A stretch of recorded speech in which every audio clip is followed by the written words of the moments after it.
Hello everybody, welcome, as always, I'm Mythic. Welcome to another video. Today we are going to be doing a review slash open 90, that's right, 90 boosters of Kaldheim. We're not going to be rushing through, we're going to be looking at every single card, we're going to talk about how it works, we're going to be chilling, we're going to be chatting, we're going to be basically pulling this set apart so we can work out exactly what's going on, so we can build the coolest decks in Standard and Historic in Magic the Gathering Arena.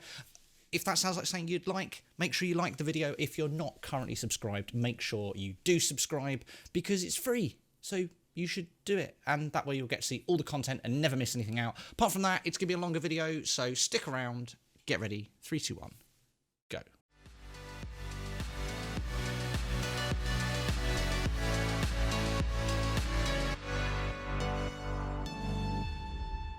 Okay, so first things first, when you go to the store, we've already got some cheeky gems. Up here where it says redeem code, if you literally just put in play Kaldheim, E-I-M. If you put play Kaldheim in there, Yeti, can you post that in chat, play Kaldheim? All capitals and just put like use in store for 3 free packs and then put play Kaldheim. And if you just keep that copy and pasted maybe, just so you can throw that in there when the stream gets going. That'd be wicked. Use that in there, and that'll get you 3 free packs.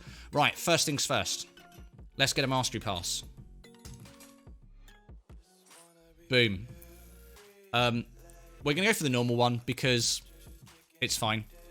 Now, what does this get you? $200 of value when fully unlocked. What does this get? 10 plus levels and save 20%. Yeah, it doesn't really matter. Like, it's fine. We get the sleeve, so we're going to buy the normal one. I finished the other one easily last time. I'm not fussed about the bear, but I like the sleeves. And we've got the new avatar, which is good. So we'll claim that. Right, first things first. Let's go and have a look at the Mastery Pass. Let's go and see what we're getting ourselves into. Well done, Yet Start. Love it. Love the bear. Okay, so what we got going on? So on level 2, we're already getting pack. Look, free pack, free pack, free pack, free pack. Nice. Okay. So we got full art cards, another pack, 2 set mastery orbs. Wow. Feed the Serpent, some 2021. Nice. Draft tokens, mythic card rewards. Wow. Tons of stuff. So much stuff. 1 set mastery orb and an uncommon bear skin as well. Nice. Eldraine boosters. Uncommons. Nice. Ikoria stuff. Mastery orbs. There's so much stuff. Let's get to the end. I'm kind of intrigued what we get when we get to the end. 1 set mastery orb and a mythic rare card. Then all the uncommons again. Nice. Oh, card sleeves. They're quite cool. I do quite like those. Metal as fuck. Nice. Final upgrade for the bear. More rare mythic set wildcards. We got any more sleeves? Do we think? No, so we got 1 set of sleeves right towards the end. Nice. And I like the fact that you get a draft token pretty early on. That's quite cool. Still get the Mastery Pass, and you get lots of booster packs pretty regularly, which I think's really nice. Love that. That's cool. Okay. Right. Let's do it. Ready? 90 packs.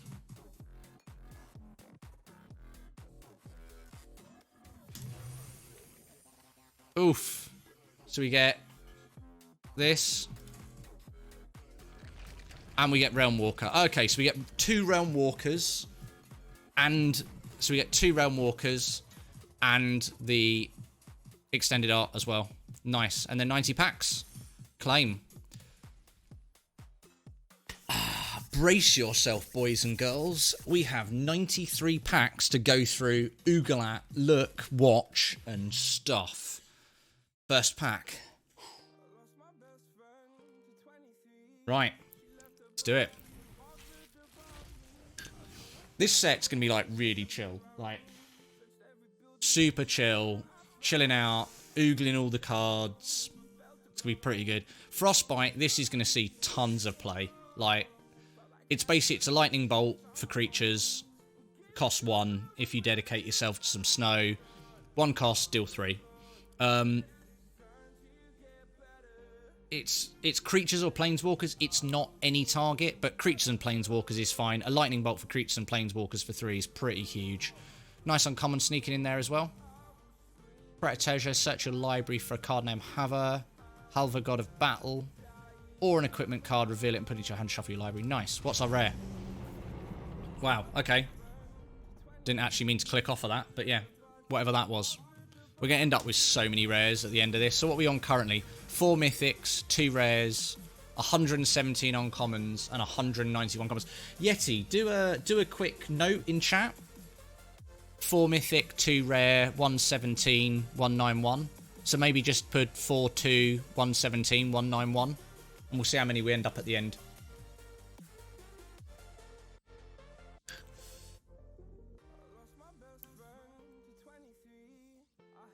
Nice.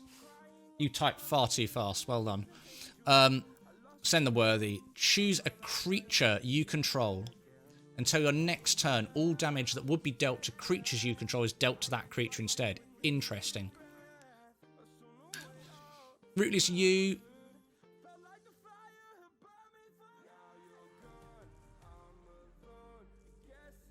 I think this could have been put it onto the battlefield. I don't think that necessarily would have been broken.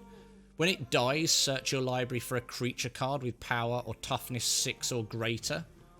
Reveal it and put it into your hand and shuffle your library. I think you could have put it onto the battlefield. I don't know if that doesn't feel like... If you're playing a 5-drop, and, like, if you're playing a 5-drop, and then someone kills it, like, because that's the thing. Like, that's the payoff you get then. Because it's like... You pay 5 and you can attack with it, okay? So pay 5, attack with it. If someone decides to kill it, they know you're going to get something brutal. Or you can waste mana killing it yourself. It's kind of interesting. Dream Devourer.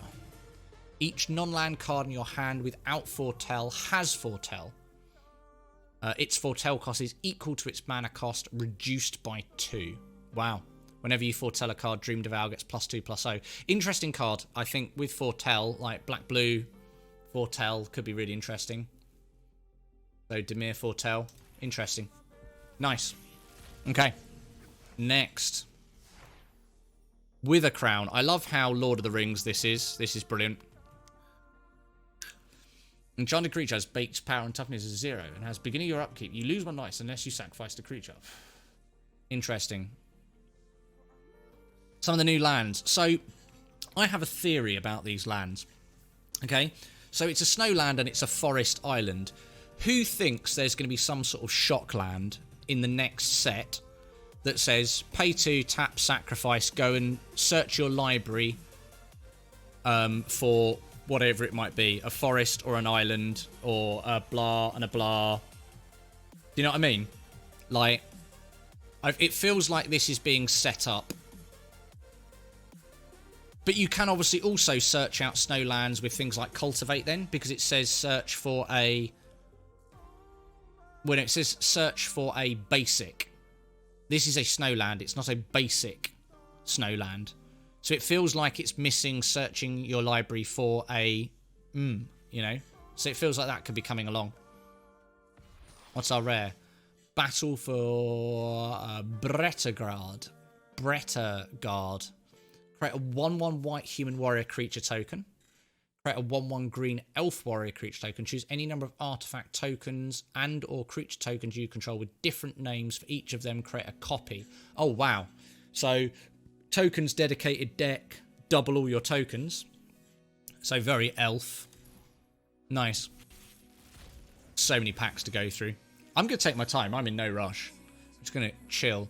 Replicating rings, interesting.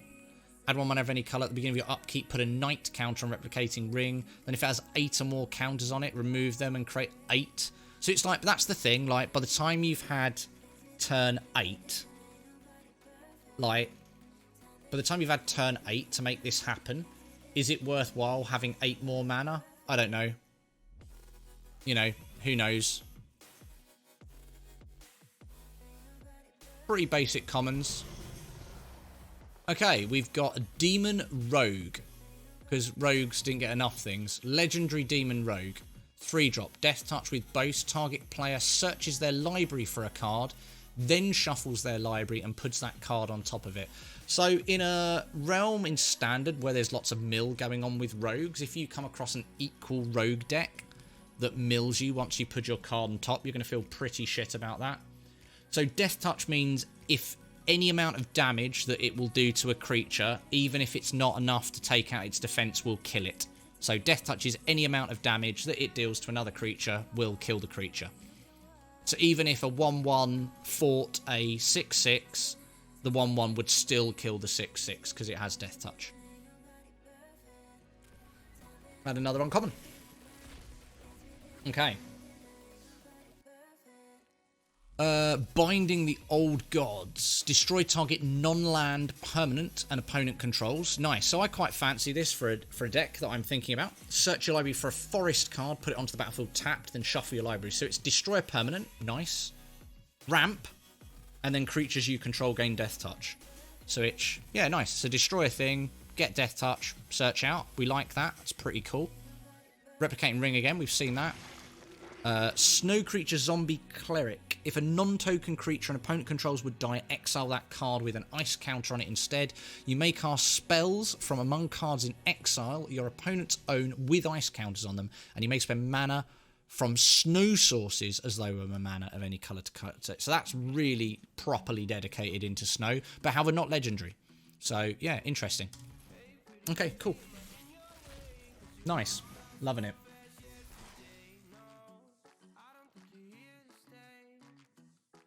Okay, what else we got going on here? Behold the Multiverse. I just like the idea of this card. Scry 2, then draw 2. Pay 2, foretell for 2. So if you put it away beforehand, it then becomes pay 2, scry 2, draw 2. That's pretty mad. That's pretty mad. I think that's going to might see some play. I don't know if it's a bit too slow. It's instant speed. It's interesting. And then obviously we've got more of the Snowland, Island Mountain, Swamp Forest stuff. Giant's Amulet. Some equipments. There's lots of equipments in this deck. Okay.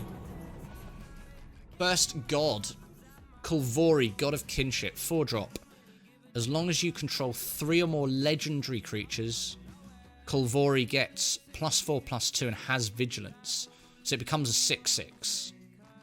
So if you have 3 or more... So this and 2 other legendary creatures, it becomes a 6/6. And you can pay 1 and green, tap it, look at the top 6 cards of your library, remove a legendary creature card from among them, put it into your hand, put the rest on the bottom of your library. So it sets itself up for becoming a 6/6 as well, which is interesting. Nice. Cool. Like that.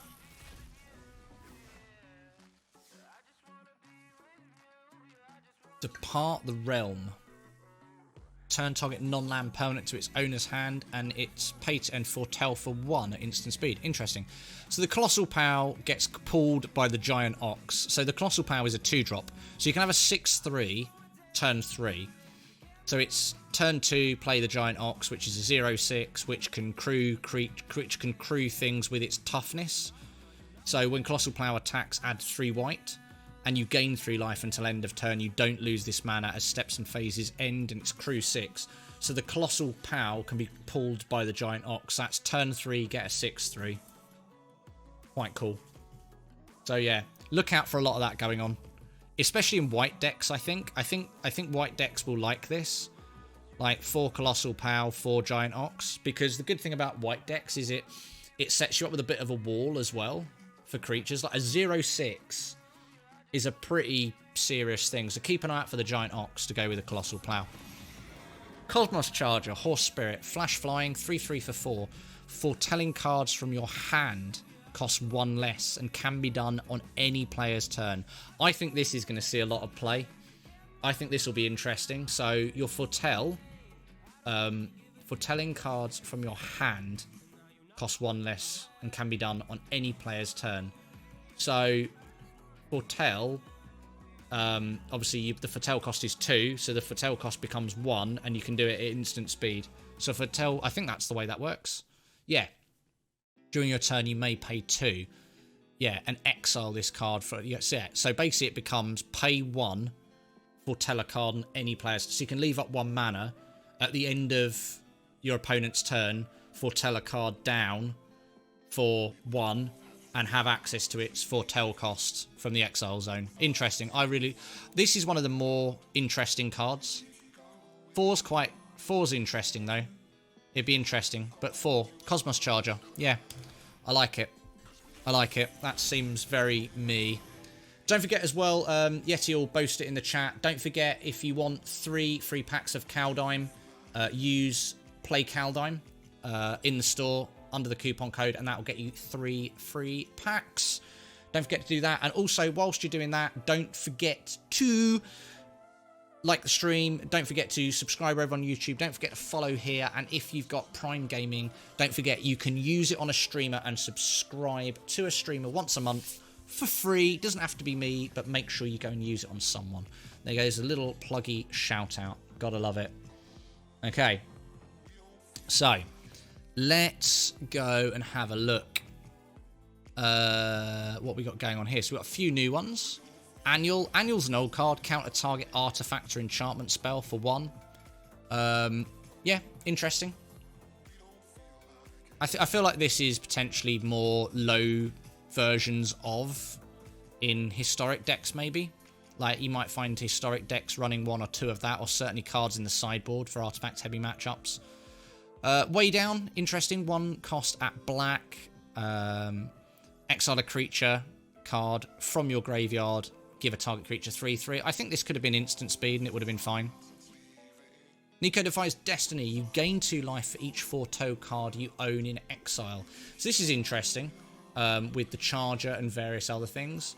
So when you play it, gain that. Interesting. Add white and blue. So add Azorius. Spend this mana only to foretell cards or cast spells that have foretell. Return target card with foretell from your graveyard to your hand. Interesting. So it does. Its final effect is like a Snapcaster Mage effect to your hand. Interesting. Yeah, I think if you've got some really powerful effects, that could be cool. And then Basalt Ravager enters the battlefield, deals X damage to any target where X is the greatest number of creatures you control that have a creature type in common.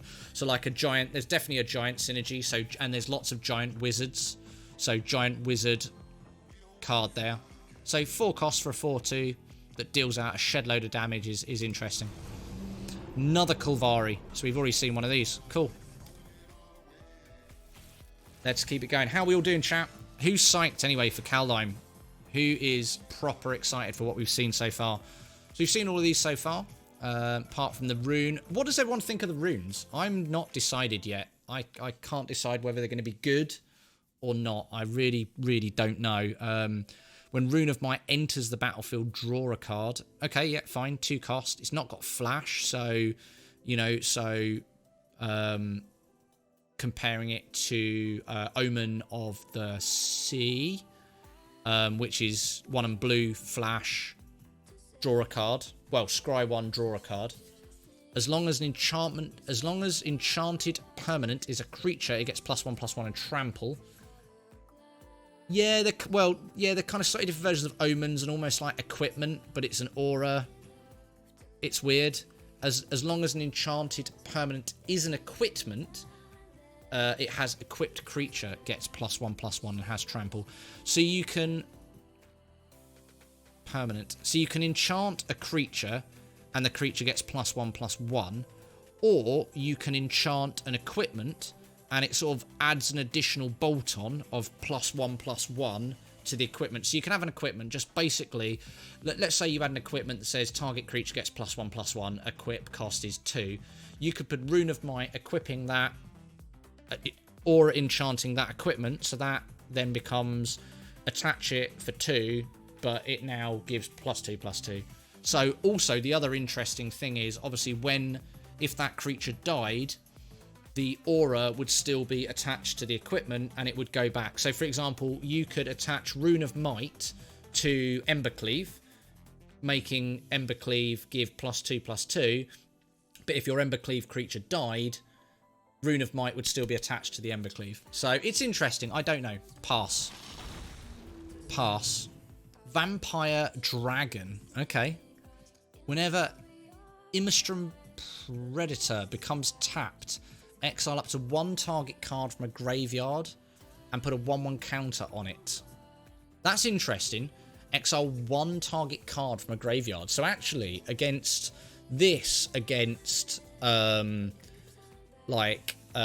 escape creature decks where you can deal with problematic stuff coming back from graveyards is interesting. So every time it becomes tapped, exile something from their graveyard, get a 1/1. Nice. Cool. And it's target card as well. It's not a creature, it's not a particular, it's any card. And then sacrifice another creature. It gains indestructible until end of turn, tap it. So this is interesting, because this also says when it becomes tapped. So, for example, so you can attack, it becomes tapped, you can exile a card from a graveyard. Doesn't have to be your opponent's, it can be yours. It gets +1/+1. However, if you don't want to lose it, you can sack a creature, it gains indestructible end of turn, you tap it, you can still put a +1/+1 counter on it. Interesting. I don't know if it makes Embercleave more dangerous though, to be honest, because like Embercleave is already dangerous. Like just making it do 1 more damage, I don't think makes Embercleave more dangerous. Like Embercleave already does a shitload of damage. Adding 1 to that, it just feels so inconsequential. Just doesn't feel important enough. Like it's gonna be worth anything, you know. Don't know. Maybe I'm wrong, but it just doesn't feel that special. Okay, what else we got going on that's new? Jarl of the Forsaken, Zombie Cleric. Flash, 3/2. When Jarl of the Forsaken enters the battlefield, destroy target creature or planeswalker and a component that controls that was dealt damage this turn, and you can foretell it for 2. So, okay, interesting. So it's like a spring effect. Interesting. Zarga the Watcher. Whenever you cast a spell from anywhere other than your hand, draw a card. So I think if I'm building Foretell, so things like with Vega the Watcher and the horse that we was talking about, the fact that it's become whenever you cast a card from the Foretell zone, so from exile, you get to draw a card. So you replenish your hand, which is great. So it's Foretell a card, pay it, this is on the battlefield, draw a card. I quite like this. I think this is good. Elven Bow. When Elven Bow enters the battlefield, you may pay 2 if you do, create a 1/1 and attach that to it. Not that fast. Shadow of the Skalds. Right, this is a good card. This is going to see a lot of play. I was watching a lot of the early access stuff, and we were seeing an awful lot of this. So exile the top 4 cards of your library until the end of your next turn. You may play those cards. So it's got a very similar effect to what was the red cost? The red card from a couple of sets back. Can't think what it was called, but that was only 2. This is 4 cards. Interesting. Whenever you cast a spell this turn, put a 1/1 counter on target creature you control. Yeah, interesting. So it rewards you with drawing 4 and giving you the access to the top 4 cards of your library, and then it buffs your creatures. This is going to see a lot of play. Like, no doubt. Shadow of the Skalds, very, very good card. Watch out for it. It's going to get a lot of play.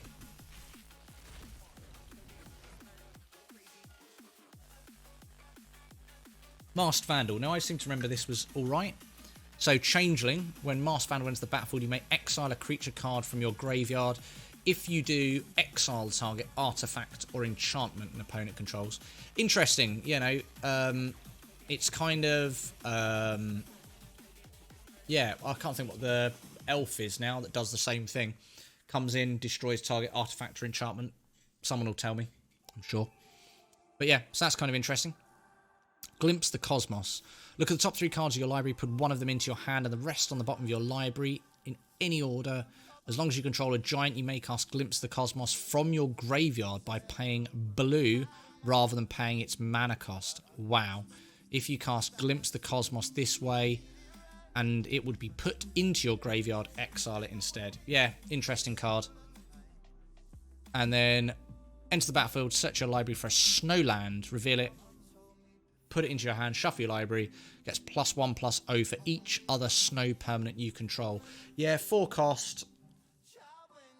You would like to hope if you're dedicated to snow, this is pay for a 4/4. Then after turn 4 it grows. Or 4 land drops it grows. So interesting. The Blood Sky Massacre, 3 cost. Create a 2/3 red demon berserker creature sent with menace. Whenever a berserker attacks this turn, you draw a card and you lose a life. Add red for each berserker you control. Until end of turn, you don't lose mana as mana steps. Interesting, not that fast. Is everyone happy with me going through at this speed? Would people like me to go faster? What are we thinking?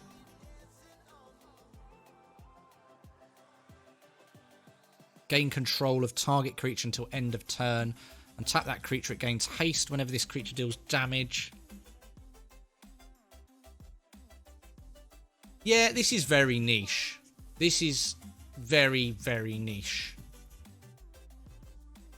Yeah, this is... I get it. I get it how it fits in, but it feels niche.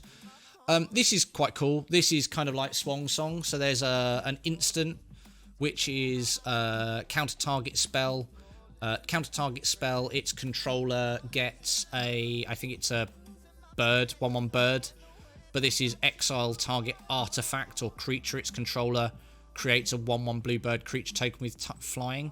And for blue, so it's pay 2, lay it down there. The fact that it's exile in blue is really nice. Now, I think this is going to see a lot of play because this is... It deals with indestructible.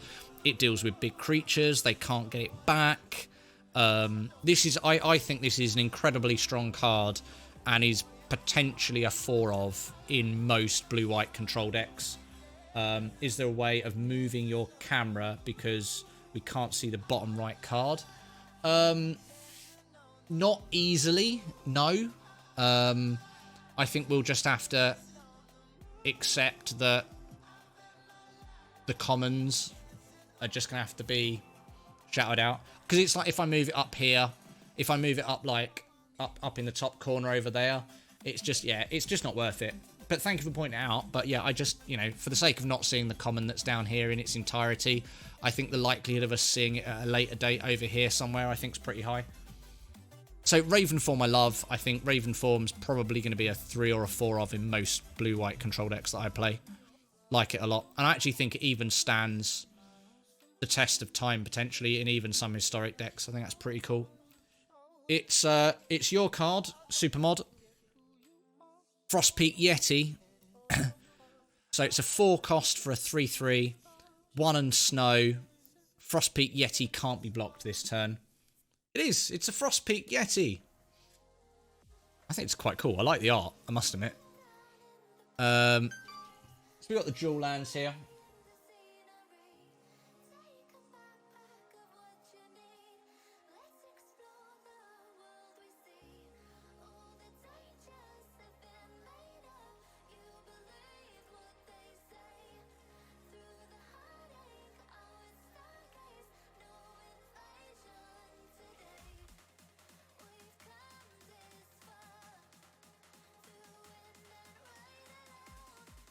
Okay, right.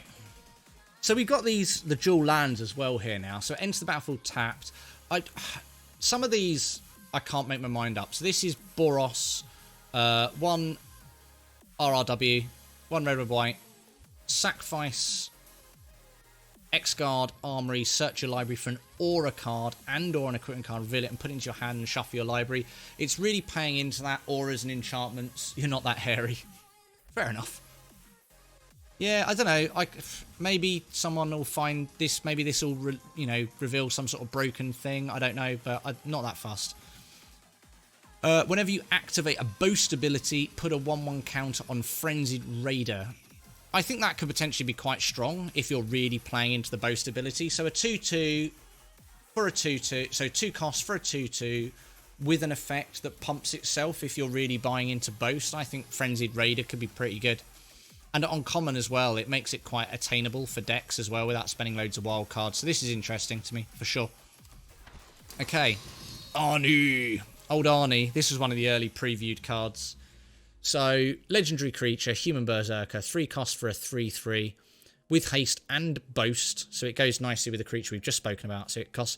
So basically boast is you have to have attacked with this creature each turn. So once it's attacked, you can pay 1 and activate its boast cost. You may change Arnie Broken Bow's power to 1 plus the greatest power among other creatures you control until end of turn.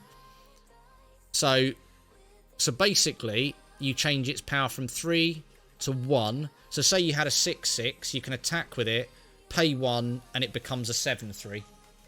Interesting.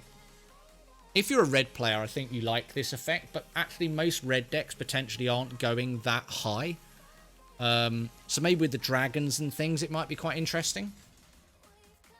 Don't know. Because all you need is another 3/3 on the battlefield, and it becomes a 4/4 for 1. I don't know. Maybe that's good, maybe that's not. What makes no sense? This.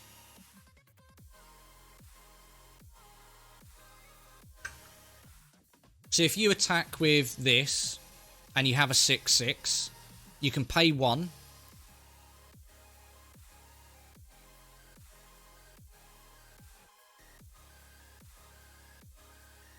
So basically, so you move to attacks, you attack with Arnie and your 6/6, okay? You pay 1, Arnie's base power and Arnie's power becomes a 1/3, and you say, I want it to get the greatest power among other creatures you control, which is your 6/6. So its power becomes 6 plus the 1 it already had. So Arnie would then be a 7/3. So you attack with it, you declare attackers, you declare blockers, but at any point in between that, you could boast it and say, well, I now want it to essentially have plus X, where X is the greatest power amongst other creatures. I love the fact we've only managed to go through 13 packs. Loving life. Raven form again. Loving it. Read boast again. Activate this ability if a creature attacked this turn, as in already attacked. Act. Does it keep its ability then?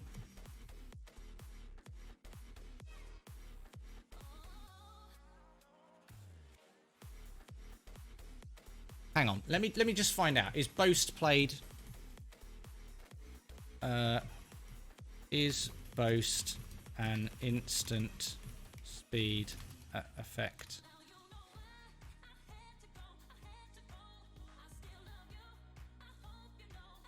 There you go. Kaldheim mechanics. Foretell. Hang on. Boast. Right, here we go.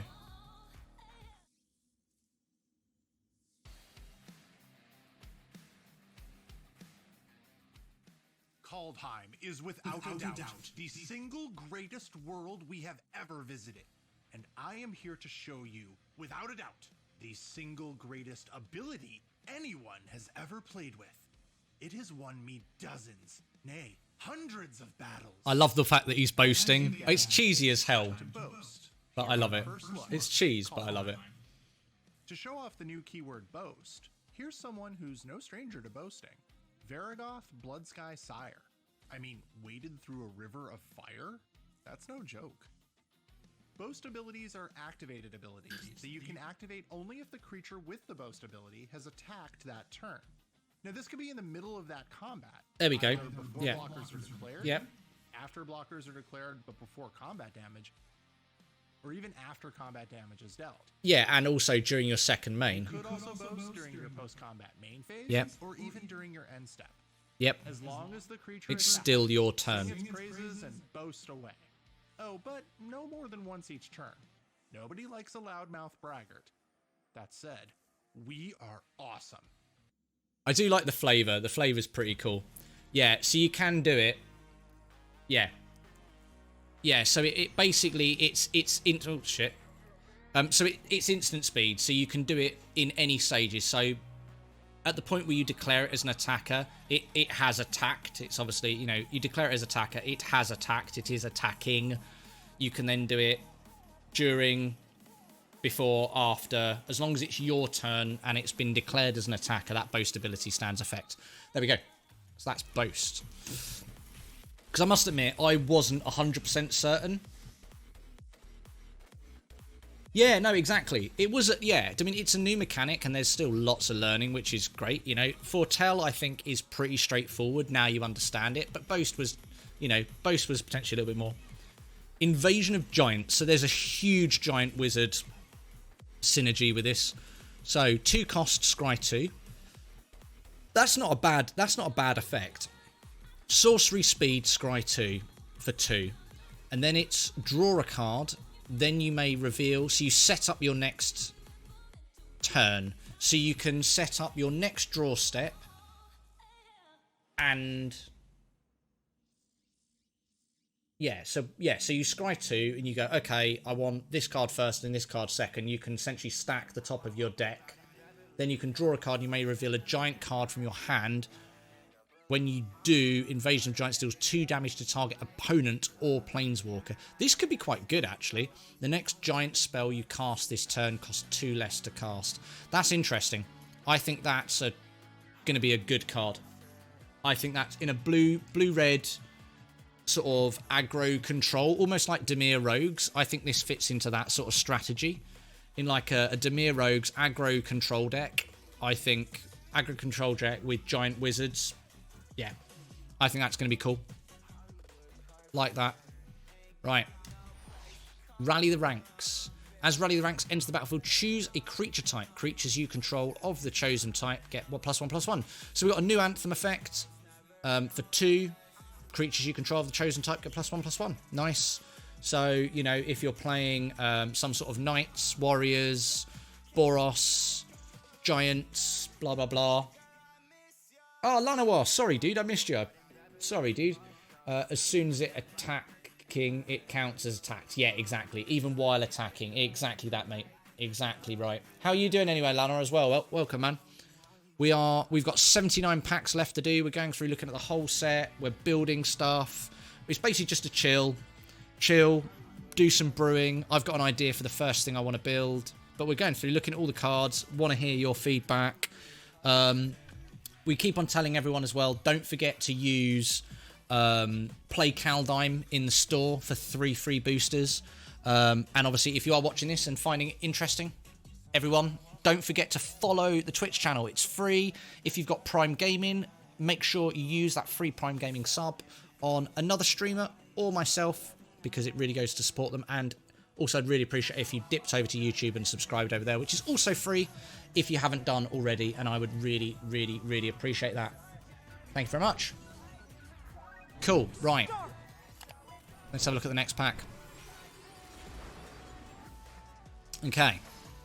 So what we got going on here? Mists of Litjar. Flash. Enchant creature or vehicle. Enchanted creature gets -3/-0. Yeah. I like it. So, like, you know, it's interesting. Yeah, it's okay. It's alright. 3 cost 2/2 with both creatures you control get +1/+1 until end of turn. Really interesting little Anthem effect there. We like it. Just sort of, you know, boom, +1/+1 on a card. So literally swing with this. Pay 2. Give everything +1/+1. Hey, Rue. I'm here now. Mwah. Hey, Rue. Dude, we've got tons of packs to open, man. Yeah, and then we're going to be brewing. I've already got some ideas. But yeah, we're just going through, taking the chill. This is interesting, sort of, you know. Anthem. I think this is, yeah, we got 90 packs to go through. So, we're just going through and looking at everything. I think white decks are going to want this. I think, you know, we just had the 2 cost Anthem effect. So I think if you've already got the 2 cost, creatures you control of the chosen type get +1/+1, and then running this as well. You know, I think this will see play for sure. For sure, for sure. Right, what's our rare? King Nafi's Betrayal. Okay, 3-drop. Each player mills 4 cards. So that's everyone. That's not just you. That's player. So that's you and your opponent. Then you may exile a creature or planeswalker card from each graveyard. Until end of turn, you may cast spells from among cards exiled with King Nafi's Betrayal, and you may spend mana of those mana of any colour to cast those spells. I think this is a really strong effect. Yeah, really, really strong effect. I think it could be very cool. You know, especially if you sort of, you know, rig your deck to take advantage of this ability. You know, the fact that you can then double cast if you're playing what's the red-black discard a card? Croxer. If you're playing Croxer, you can get 2 casts of a Croxer potentially, so you got double mills with that. Obviously, if you are playing it in a black-red-blue deck, 2 casts of Croxer, it's also filling your graveyard to escape Croxer. Interesting effect, and really powerful if your opponent's got, you know, strong cards you don't want them to get back. Yeah. And I think, obviously, you know, this as well, I think potentially now drops straight into the Rogues deck as well, quite nicely. You know, with Rogues, each player mills 4 cards, so the Rogue mill deck, mill 4 cards, exile a creature or planeswalker, and then cast it. You got 2 turns to cast it as well. That feels strong, and that feels like you're going to see that in lots of Rogue decks. Good card. Yeah, fuck Rogues, totally. I don't think Rogues needed to get any better, but I think that potentially goes in a Rogue deck without a shadow of a doubt. Without a shadow of a doubt. It's a strong card. Strong card. Snowland. Enters the battlefield tapped. Enters the battlefield. Choose a colour. Add 1 mana of the chosen colour. So interesting, you know, you've got to be really dedicated to some sort of snow tactic, I think, for this. You know, lands coming into tapped in a standard at the moment, which I still think is not going to be slow. I think standard at the moment feels sort of a medium to fast format. It's kind of, it's cross between, it's like quite mid-rangey to fast, you know, with things like mono white, aggro, you know, rogues, mono red, Boros, you know, and all this sort of stuff. I think, are these going to be too slow? I don't know. We'll find out. Still haven't decided about these. Again, lands that come in tapped. I don't know. It's going to be really interesting to see how the, you know, how the format pans out and whether lands coming in tapped are going to be a problem. And this is a high cost. So 3, 4, 5. So pay 6, sacrifice your land, destroy target land, and create a 4/4 green troll warrior creature token. So you can destroy the land that this is attached to. Oh, hang on, sacrifice. No, so you sacrifice that land, you destroy one of their lands, and then create a 4/4 with trample. So it's destroy one of their lands and get a 4/4 for 6. Rue? 6 cost, destroy a land, get a 4/4. But at turn, like, and you're talking about, like, so worst case scenario, yeah, exactly. So it's sort of like, you know, but the time, if you, like, worst case scenario, you're doing this on turn 6. So worst case scenario, turn 6, destroy a land, so it puts them down to 5 lands, and you get a 4/4. Pretty mediocre. However, if you've ramped twice, and you're doing this on turn 4, if it's then turn 4, put them down to 3 lands, get a 4/4. That then feels a lot better. I think, you know, if I was doing this turn 4, get a 4/4, put them down to 3 lands, that feels a lot better. Think of it as a spell on a land. Yeah, it is almost like the spell lands we just had. That's it. It's almost like you get both, you know, so you almost don't get punished for it.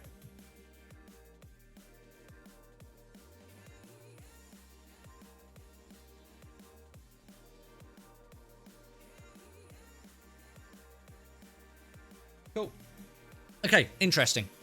So, yeah, okay. I think it'll be interesting to see how these plays out. That's actually one of the better ones I've seen. And there's definitely some land destruction mechanics going on, which feel good. Okay. Another new one. Fergie's Retribution.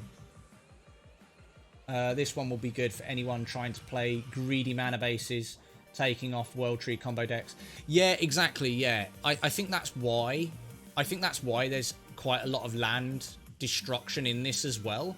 I think it was it feels like it was almost Watsy's backup for if someone breaks the World Tree.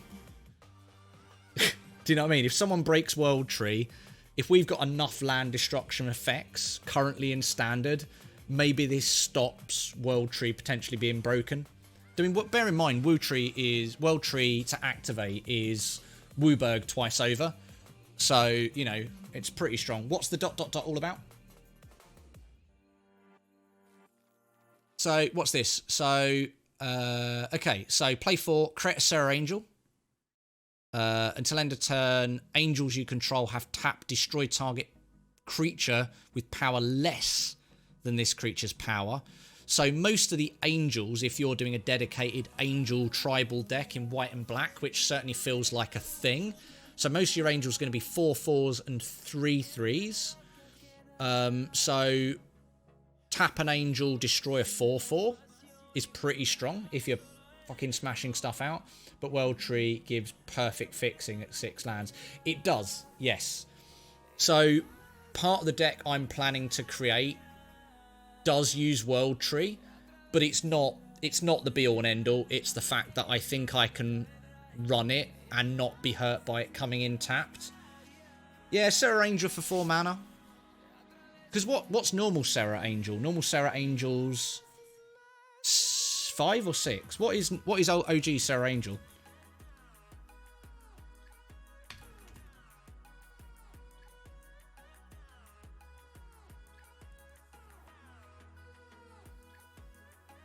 There you go. Yeah, so old school Serra Angel is 5 mana. So old school Serra Angel is there. So 5 cost for a 4/4 Vigilant. Yeah. There's old school Serra Angel. Nice card. Awesome art. Very, very, very iconic art. And then here as well, just to show it was, and the last ability was Angels You Control. I think it was Indestructible or something like that. Still 77 packs. We're in no rush. We're just enjoying it. Rue, here you go. Here's part of my theory. Okay? What do you reckon in the next set? Because, okay, these are Swamp Mountains, okay? At the moment, we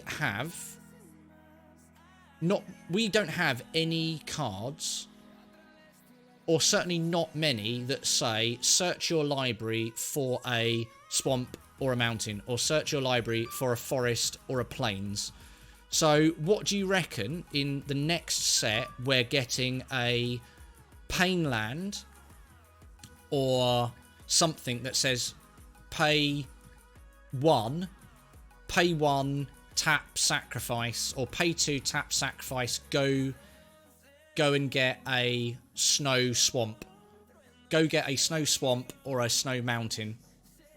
What do you reckon?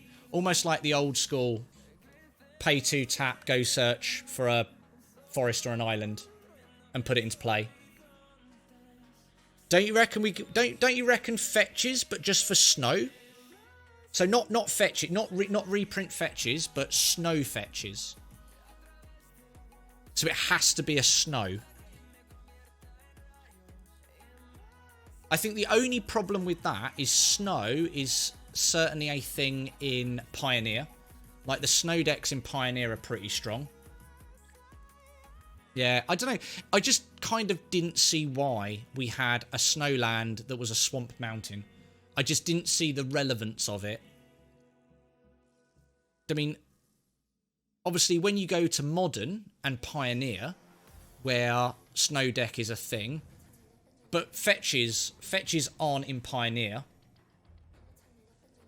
So Modern Horizons 2. So in Modern, there's snow decks. So, but it's coming in tapped. I don't know. Not sure. Meh. Boreal Outrider. Whenever you cast a creature spell, if snow of any of that spell's colour was spent to cast it, that creature enters the battlefield with an additional 1/1 counter on it.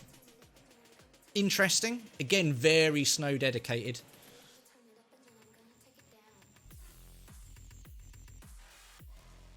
Sorry, I'm just...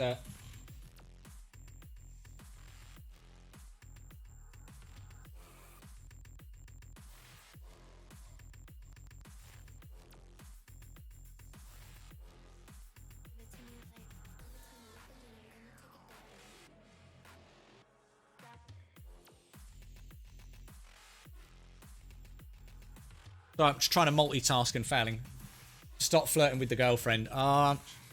She's doing a few jobs before she gets back. Oh, missed that. Oh well. I'm sure we'll come across it in a minute. 3 of these in play gives 3 counters for 1 snow. Yeah. That's definitely a thing. Replicating Ring. Right, I've already spoken about this, but I'm pretty sure Rue will agree with me. So for those who don't know, Rue is part of the Commander Chemist podcast team and Twitch channel. They do all things Commander and all things Magic. Focus around Commander, but do other stuff as well. Go check them out. But Rue is like Mr. Magic Brain. So yeah, do go check them out. Drop on follow if you haven't already. They are amazing. Go give them some love. But Replicating Ring,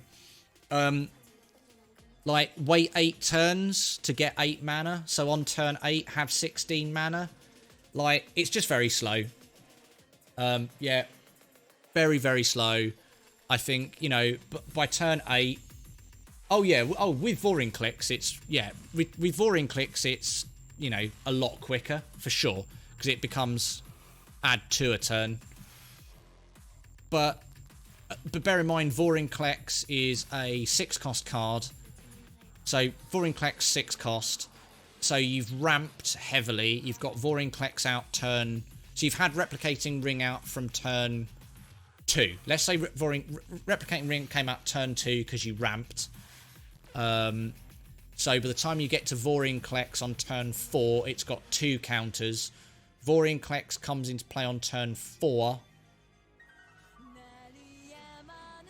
It's like, hey, what's my colour? Hey, buddy, with a tier 1 for 3 months.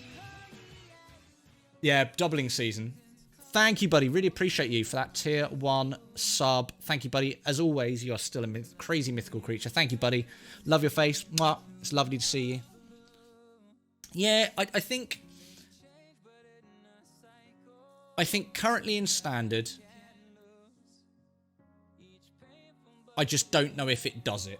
I think potentially playing in Historic, when you've got things like Khan's Bastion and other proliferate effects, I think you could do some work with it. But in Standard, I just don't know if it's going to quite cut it. I think there's other good effects for getting shitloads of mana. But yeah, it is more of a Commander card than a Standard card. Yeah, like in Commander and older formats where you can do broken stuff, I think this could potentially be broken. Because do they come in as artifacts? Yeah. So can you imagine this in like a Devotion deck? So it's create 8 artifacts. So if you doubling season with this, and then it's, yeah, create 8 artifacts for some sort of artifact devotion, that becomes particularly dumb. Like all artifacts become rah rah rah. Yeah, interesting.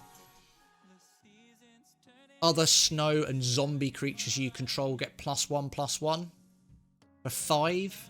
Pay 3. Return it. I think that's pretty weak. That feels pretty piss poor. Like the art though, but not great. Rise of the Dead Man. Create X 2/2 black zombie berserker creature tokens where X is the number of non-token creatures that died this turn. Foretell it for 1. So pay 2, lay it away, foretell it at instant speed. So it's almost like saving you from a board wipe. X is the number of non-token creatures. So for example, you've got a board state, they've got a board state, someone rafts the board, you get possibly double your creatures back in the form of 2/2s. I don't know, interesting. I can see its purpose. Don't think it's amazing. Okay, what else we got going on? Pilfering Hawk, flying, snow and tap, draw a card, then discard a card. Yeah, okay. Yeah. Interesting. Flying, so evasion, 1-2. I think this is quite good. I mean, I think this could have costed less. I think it would have been fine if it was actually a 1-drop. 1-drop, 1-drop, like 1 blue for a 1-1 flying, snow tap, draw, discard. I don't think it necessarily needed to be a 2 cost 1-2. Yeah, I don't know. Ingarunize. Okay. Legendary creature, 3/3 for 4. When Ingarunize enters the battlefield, scry 3. When Ingarunize dies, draw 3 cards if 3 or more creatures died this turn. That feels pretty piss poor. Play 4 to scry 3. When Ingarunize dies, draw 3 cards if 3 or more creatures died. That feels pretty weak. Not that fussed by that. It's a bit like, meh, whatevs. Whatever. Eee, and a rare wild card. Loving life. Right, chat. I'm going to leave you with this next pack. Whilst I nip to the bathroom, I will be right back. Burb.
Oh.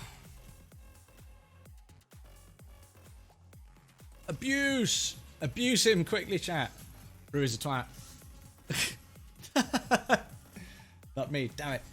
Oh, sorry, I misread it. God. You're all incorrigible. Hey, Rue, what do you reckon? I don't know if you've seen this yet. What do you reckon to the news? Hello. So you can see the whole setup as to what's going on. Be quite cool. See a bit of everything that's going on. It's quite a nice little addition, I thought. Well, now we got the stream cam here, which lends to really nice qualities, which I thought was pretty good. Cool, right. Let's get back to cards, because we've still got 73 packs to do.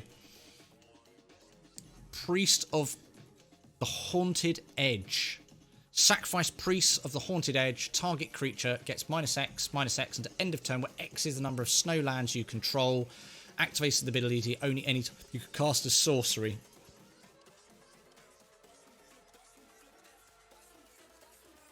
This gets around indestructible, which is nice. In a dedicated snow deck. This feels a little bit like Royal Assassin, but obviously not as good. There's a bald spot there. I know that's like the bald spot cam. There actually isn't a bald spot. Trust me. I'm very lucky so far with that. I think this feels quite good. I really quite like this. I think this feels like a good card. Yeah, I don't know. This definitely feels like a good card.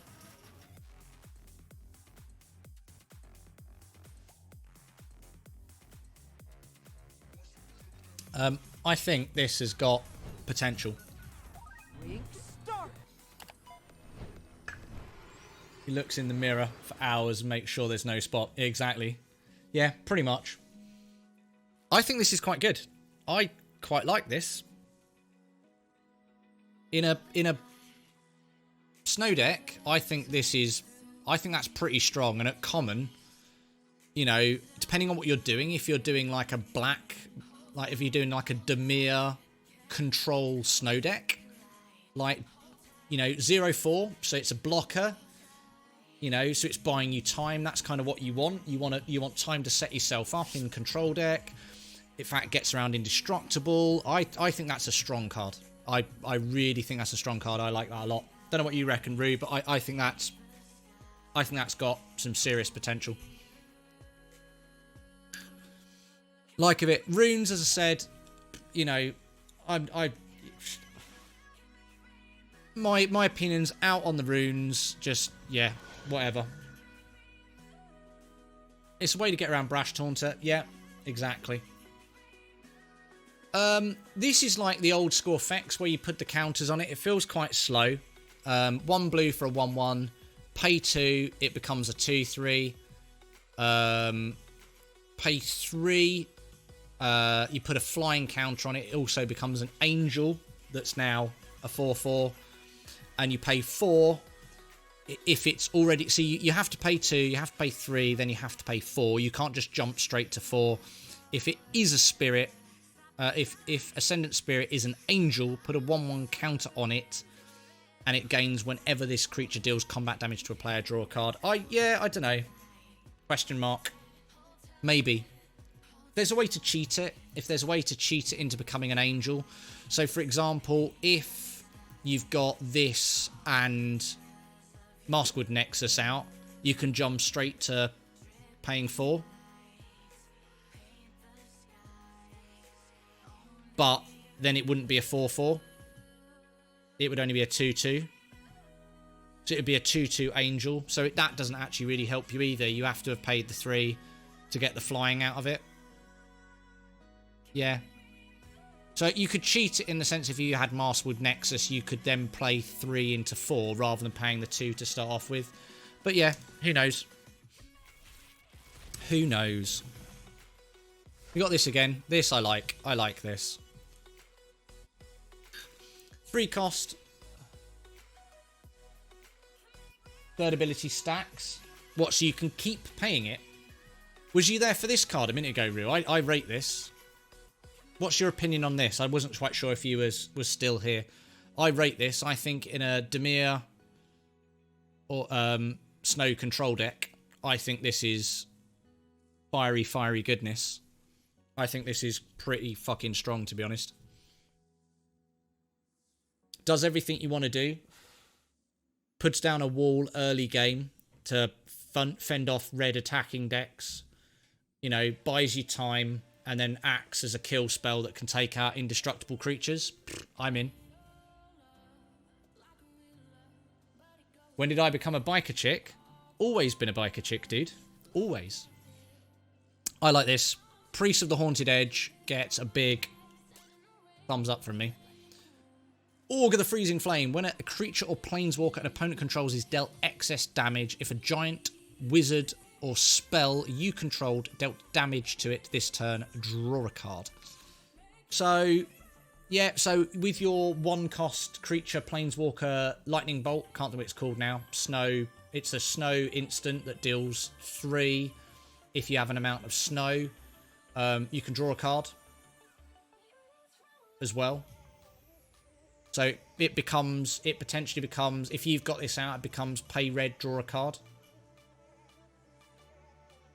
The 3rd ability that puts 2 1/1 counters on, and when you deal damage, draw a card. It stacks, so you draw 2 cards on the 2nd and 3rd. Oh, nice. Mad, I didn't realise it stacked. Okay, that makes it seem a bit more powerful. Fair. Faceless Haven. Taps for colourless, pay 3 snow, so you'd have to tap it as well, and it becomes a 4/3. So this is our Mutavault, Crawling Barrens, dude. And all creature types until end of turn, it's still a land. So it's essentially a shape shifter, changeling land, basically. So it's a 4/3 that plays off the changeling. So if you've got other mechanics that, so for example, the Anthem effects that are giving creatures +1/+1, this becomes pay 3 for a 4/3. Interesting. The second, the 2-drop is bad removal. You don't like that? You don't think that's good? You don't reckon in a Dimir control deck that's not doing what you want it to do. Like, acts as a wall, and then turn 4, it takes out a 4/4. So, for example, the dragon, the new dragon, which is just broken as fuck. Like, block, play their red dragon thing that creates treasure, tap, sack it, kill it. Yeah, I don't know. I don't know. I'm still rating this. I quite like that. Quite like that. I wait to be proven wrong. This, I think, is good. Whenever you cast a spell from anywhere other than your hand, draw a card. So basically whenever you pay something for its foretell, draw a card. Blue-white control, foretell. With the horse that lets things that cost foretell cost whatever it is, 1 less. And foretell at instant speed. Yeah, I'm up for foretelling at instant speed. Bring that on. Divine Gambit. 2 white. Exile target artifact, creature or enchantment opponent controls. That player may put a permanent card from their hand onto the battlefield. That is a terrifying card. I don't know. There's definitely applications for that. You know, especially if they've not got many things in their hand, maybe, but that just feels terrifying. It's never a 2-for-1, so it becomes slow removal. Yeah, okay, yeah, I see what you're saying. Yeah. You don't get anything back. Yeah. Here we go. So create a Serra Angel. If it's foretold, create X Serra Angels. So essentially, if you pay 2, it becomes create a Serra Angel for 3, or 3. So, or create 2 Serra Angels. That's hilarious because the original Serra Angel cost 5. So if you foretell this for 5, you get 2 Serra Angels. Divine Gambit. Yeah, oh, Divine Gambit is shite, yes. And terrifying. Like, the only time you're ever playing that and actually feeling confident that you're not going to get totally boned is if they've got nothing in their hand. Like, exactly. Like... yeah, just no. The big sign says no. This, however, I love the fact that you get 2 Serra Angels for the original Serra Angel cost. I think it's quite cool. Yeah, I like it. It's good. I think, you know... yeah, why not? Serra Angel for 4. We're in. Or 2 Serra Angels for original Serra Angel cost. Bring it on. Okay. When it dies, create a 1/1. Pay 2 for a 2/1. Get a 1/1 when it dies. Maybe. Probably not. Vigilant. I never got into crew. I never got into vehicles the first time round. I think the only good vehicle combination I've seen at the moment, which I think is great, is Colossal Plow, Giant Ox. The flavour's just brilliant. The fact that the Giant Ox pulls the Colossal Plow. The fact that the Ox is 0/6 and its toughness can be used to crew. And the crew cost for the Giant Plow is 6. So it's, you know, turn 2, play the Ox or the Plow. Turn 3, get a 6/3 attacker that does shit. I just think, yeah, Colossal Plow, Giant Ox, the flavour is... mwah, we like that. Flavour Flav. Other vehicles, though, however, a 2 cost, so 1 crew, 3/3 vigilant. Yeah, whatevs. Whatevs. This spell costs 1 less to cast if you control a giant or a wizard, so it's a 4 cost 2/5. Search your library for an instant or sorcery card with the same name as a card in your graveyard. Reveal it and put it into your hand. Yeah, not that fast. It just feels expensive. A 2/5 is super low impact. Even if it's a 2/5 for 4. 2/5 for 4 that lets you search out like a counter spell if you've already cast one, or a draw spell, or if you're probably playing this in red. Yeah, nah. Mythic wildcard. Okay. Still 70 packs to go. Are we all happy with the speed? Do we want to go faster? I'm pretty sure we just sort of want to look through. Reprinted Village Rites. They obviously assumed that this was a good effect, that they wanted to keep in standard for a little bit longer. That's about as complicated as that gets. I think, you know, Village Rites, potentially going to drop out. Let's keep it in. It's black card draw. Yeah. Okay. 3 seasons for Simic. Mill 3 cards. Return up to 2 target snow permanent cards from your graveyard to your hand. So fuel your graveyard. So for, you know, snow instants and sorceries, get them back. Or permanents. Oh, and it's permanents. Target snow permanents, sorry. So it's not instants and sorceries. So snow permanents. 69. Eee! What? Faster. 69, exactly. Faster. Choose 3 cards in each graveyard. The owners shuffle those cards into their libraries. Okay, cool. Let's go faster. Graven Lore. Scry X, where X is the amount of snow spent to cast the spell and draw 3 cards. So, 3, 4, 5. So this is potentially Scry 5, draw 3. No, don't go faster. God damn it. Scry 5, draw 3. Meh. Yeah, we're just going to Scry 5, draw 3. At instant speed. Instant speed, Scry 5. But when are you leaving up 5 mana? Leave up 5 mana to Scry 5, draw 3. I don't know. Feels expensive. Like, powerful effect, being able to manipulate the top 5 and then draw 3. But I don't know when you're leaving up 5 mana, because you're not wasting 5 mana on your turn for this effect. You're leaving up 5 mana, which potentially in a control deck, I don't know. Feels expensive.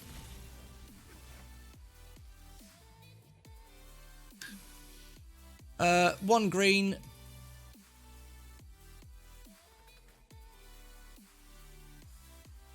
Non-land cards have foretell.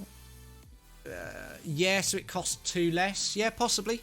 Yeah, okay, so it costs, so you pay 2, put it down on another turn. It then costs 4. But then you would then scry less, because it's not the CMC, because it still costs 2 less. And that card says draw card for the amount of snow spent to cast it. So you would get to scry less, so it'd be scry 3, draw 3. Scry 3, draw 3 for 3. Meh, interesting. Tap an untapped creature you control, add 1 mana of any colour. Whatever, we've seen it before. Bloodline Pretender. Changeling. Choose a creature type. When another creature of the chosen type enters the battlefield under your control, put a 1/1 counter on it. Yeah, it's pretty standard. We've seen it before. Blessing of Frost. Distribute X 1/1 counters among any number of creatures you control, where X is the amount of snow spent to cast this spell. Then draw a card for each creature you control with power 4 greater. Yeah, interesting. You know, we've seen stuff like it before. It could be good. It might not be good. You know, in a world where Henge is a thing, then it's that great. Again, we've seen this. I like this. More Glacials. Okay. Quakebringer. 5 cost. Your opponents can't gain life. Well, we've got that currently in the Raptor, haven't we? Is that still legal? No, that's not legal anymore, the Raptor. So your opponents can't gain life. At the beginning of your upkeep, Quakebringer deals 2 damage to each opponent. This ability triggers only if Quakebringer is on the battlefield or if Quakebringer is in your graveyard and you control a giant. That's interesting. So if Quakebringer dies and you've got another giant, it still constantly deals 2 damage. And you can foretell it. Interesting. Okay. Quakebringer. Interesting card. 5 cost. 5/4. Deal do damage a turn. Yeah. Potential. But I'm the worst person to speak to about red cards because, yeah. Raven's Wings.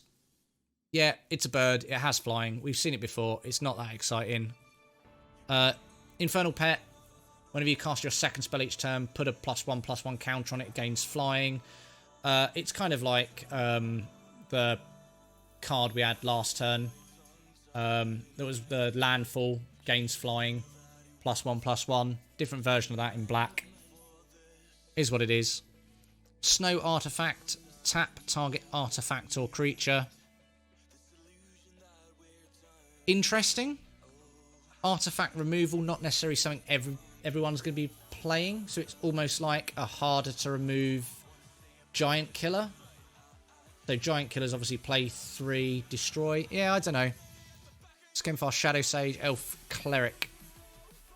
Each opponent loses X life, where X is the greatest number of creatures you control that have a creature type in common. So Elf deck, lose amount of elves. You gain X life, where X is the greater number of creatures. So it's either gain life, you gain life, or they lose life in an Elf tribal, pretty much.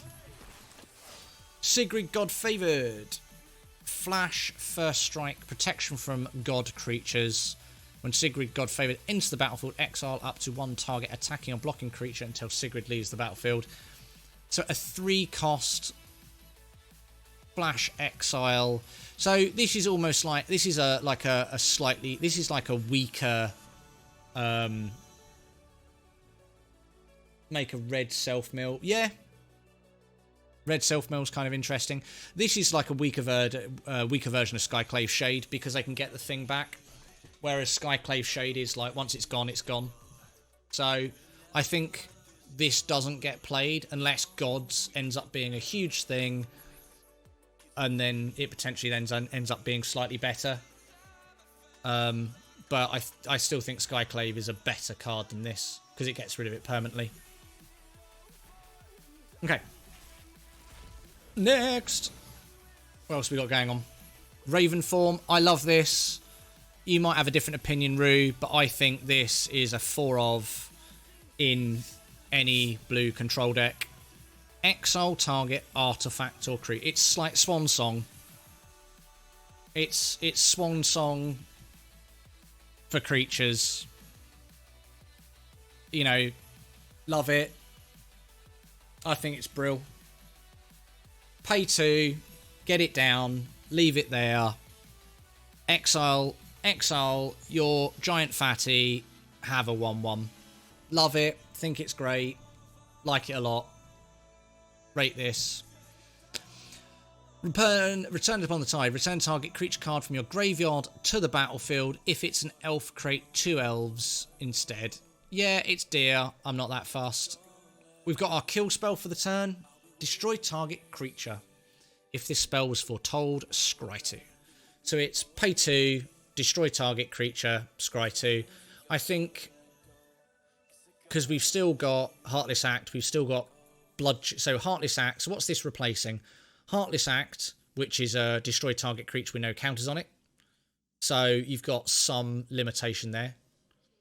Whereas this is pay 3 without foretelling it, or pay 2, no Heartless Act limitation, and you get to scry as well. I think this is pretty strong.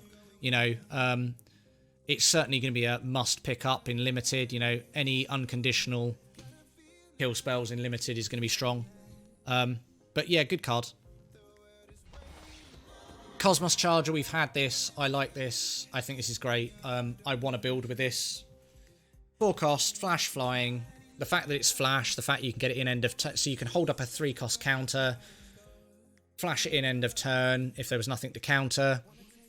Foretelling cards from your hand cost 1 less, can be done. You know, the fact that you can then foretell at instant speed, you know, so this is like flash it in, and the fact that you can hold up a counter, end of turn, pay 1 to foretell a card down is like, mwah. Like this. I'm going to be building with this. Cosmos Charger. The other one that gives you draw cards for creatures, for cards in foretell. And this bad mother trucker down here. This. The other bird. Like it. I'm in.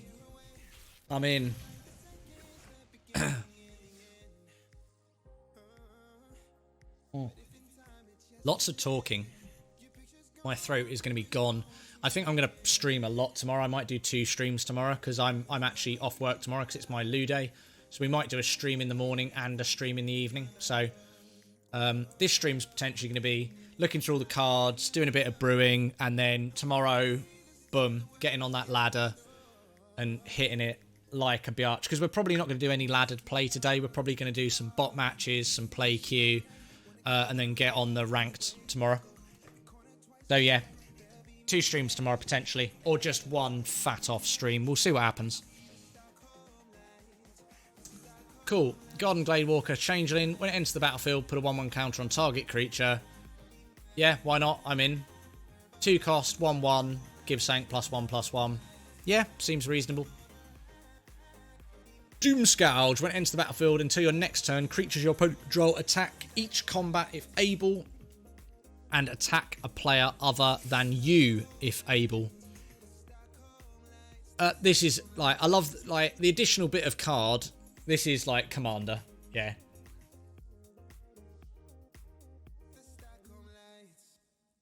The blue-white dude for the Foretell deck.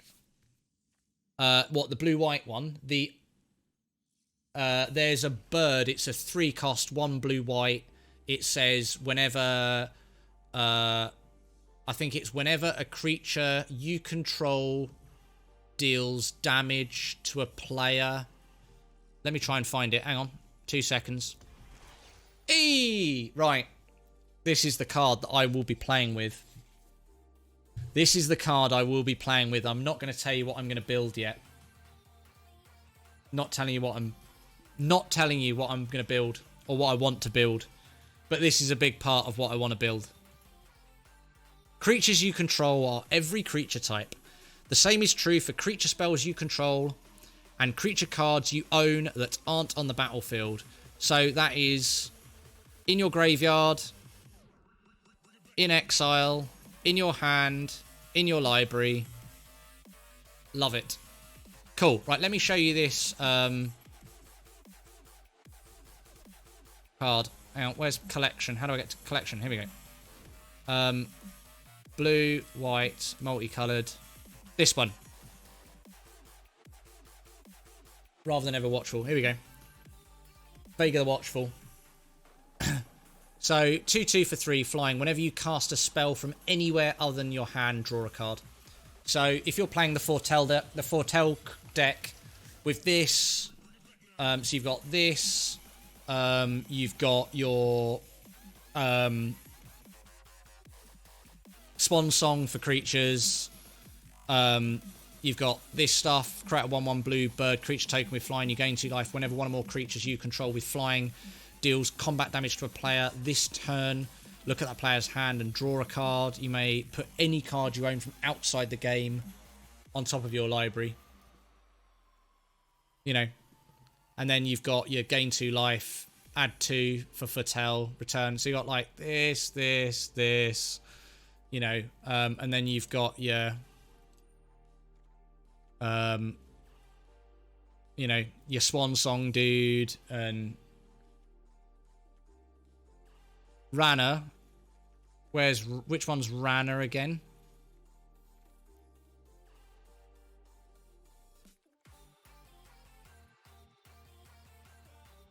Oh, what? We've lost our... God damn it.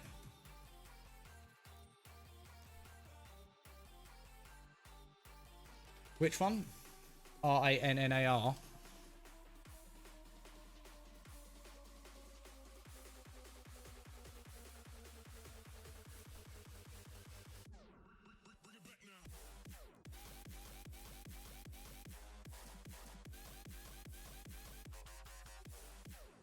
What?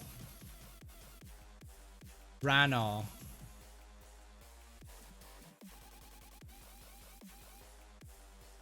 Ah, not collected. No.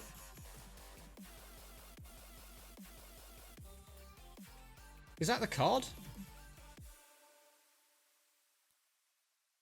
Oh, you mean Vega the Watcher? No? Which one's Rana? Am I missing something here, Rue?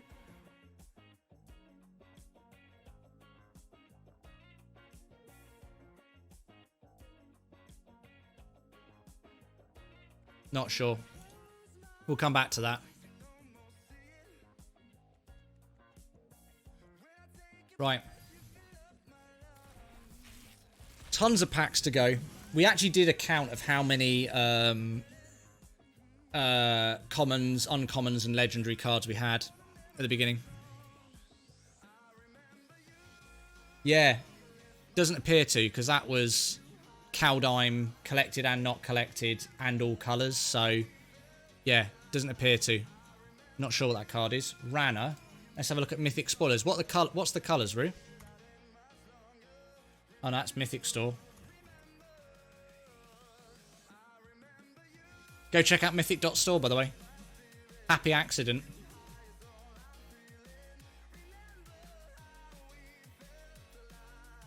Which one's Rana? I'm assuming it's down the bottom then.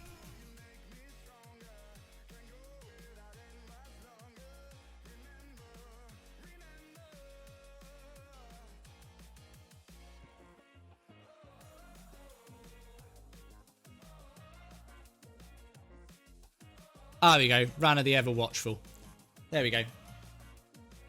So this is from the Commander deck. Flying, forecast, Flying Vigilant. The first card you foretell each turn costs 0 to foretell. Amazing. Amazing, amazing card. Love it. Yeah, already love it.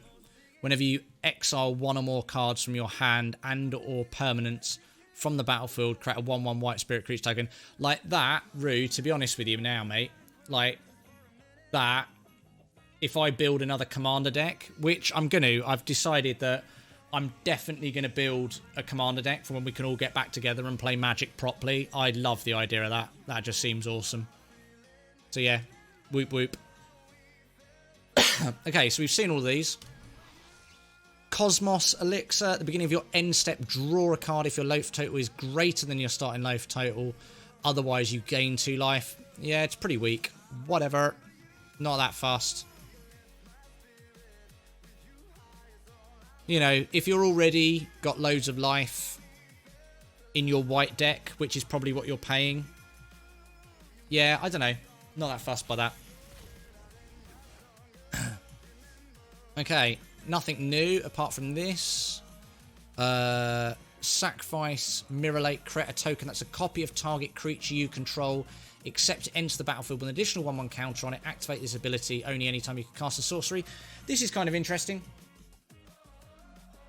I have a Dom deck in the process. Yeah, that doesn't surprise me, Rue. Is it by any chance taking... because doesn't that play off of the... What's the layaway effect? The old school? What's the old school foretell effect? That's not foretell.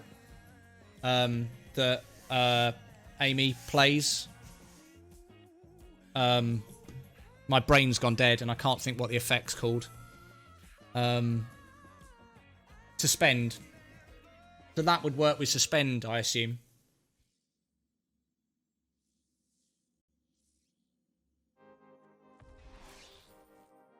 Tyrite Sanctum. Comes in on tap, tap add colours. Target legendary creature becomes a god in addition to its other types. Put a 1/1 counter on it. Sacrifice that. Put an indestructible counter on a god. I think this is interesting. I think if you're playing a god deck, I think you'll potentially want this. Like, I don't see why you wouldn't. You know, if you're playing a god deck and you can afford to have this, yeah, Suspend. That's what I thought. I don't know how far the stream is behind chat. Just welcome everyone as well. Thank you so much, all 56 of your lovely smiling faces, for coming and chilling out in the stream. Really appreciate you. If you aren't currently following the channel, please do take 2 seconds, just 2 seconds, to click that follow button. I'd really appreciate it. And if you want to get over to YouTube as well and click subscribe, both of those things are free and I would really appreciate it. Thank you, guys. Morathon Goblin Tribal. You are a vile individual, Rue, but we already knew this. Like, nothing you was going to do with any cards that could be broken was ever going to be pleasant, that's for sure. Might be pleasant and fun for you, but certainly not for any of us. Hey, we got a new pathway. Excellent. So this is quite good. I've got a Rakdos standard deck that this will work in. I've also got other Rakdos decks, which I'm enjoying playing, that this will go in. Nice. I feel like the delay varies. Yeah, what you can always do, Rue, is just refresh the stream and it will probably catch up. Sometimes it just happens, like, but if you refresh the stream, it makes a big difference sometimes if you are getting a bit of delay, mate. Demon Bolt, 3 cost, deal 4. But the fact that, again, like, it's a lightning bolt that deals 4 damage for 1. Yeah, it's rude. Demon Bolt's a rude card. Like, if you're playing red, like, just lay this to one side for a later date.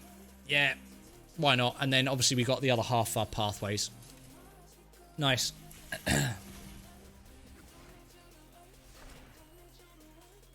Okay. Break two ones. For 4. Or still for 4, but for 2. Yeah, not that fussed by that.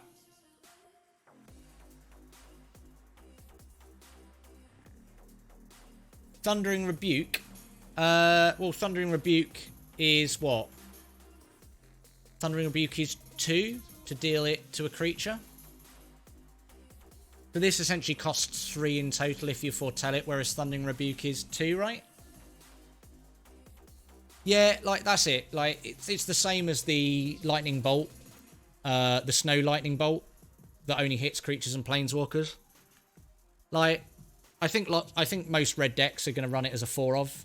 Like, I think most red aggro, mono-red aggro decks are going to become Snow, mono-red aggro. And play the Lightning Bolt for creatures and planeswalkers. I can't see it not happening. Cosmos Elixir we've seen. Cool. We'll naturally start going a little bit faster because we'll start to see stuff. It's an elf. 5 for a vanilla 5/5. Okay. Serulf, Realm Eater, legendary creature wolf. Whenever a permanent an opponent controls is put into a graveyard from the battlefield, put a 1/1 counter on Serulf. Yeah, why not? It's doing what black wants to do. Black goes and kills stuff, buffs Serulf. At the beginning of your upkeep, if Serulf has 1 or more 1/1 counters on it, you may remove all of them. If you do, exile each other non-land permanent with converted mana cost less than or equal to the number of counters. So you can use it late game to get you out of the shit, or keep on ticking it up to 2. I don't know. Is it each other? May remove all of them if you do exile. No, each other. No, so it stays alive. So it stays alive. So you can have 5 counters on it, get rid of the 5, exile all permanents that cost 5 or less, and Serulf sticks around. Food time, burb. No problems, Roo. Enjoy your food, buddy. I will catch you in a bit once you're finished. Enjoy your munchy goodness, buddy. Yeah, Serulf. Serulf's the thing. Okay, so we've seen all these. What's our rare? Goldspan Dragon. This is the first broken card of the set, I think. This is rude. Flying Haste, 4/4. When it attacks or becomes the target of a spell, doesn't even need to be a spell your opponent controls. So you can... So when Goldspan Dragon attacks or becomes the target of a spell, create a treasure token. So, attack with it. So when it attacks, create a treasure token. Target it with Embercleave. Create another treasure token. And treasure tokens have tap, add 2 mana of any colour. So it's attack with it. Create a treasure. Attach Embercleave to it. Create another treasure. Then you have, at the end of combat, you have 4 mana. Yeah, or attack with it, create a treasure, target it with Infuriate, create another treasure, end of combat, you've got 4 mana that taps. So you can have 2 red, 2 white, or 4 red. Yeah, it's this card's rude as fuck. Goldspan Dragon, stupid card. And not legendary. God Heist. You may exchange control of 2 target creatures. Wow. You may exchange control of 2 target non-basic, non-creature permanents that share a card type. So that could be land, it could be anything. Target player loses 3 life and you gain 3 life. I think that's going to lend itself to shenanigans. Oh, wow, hang on.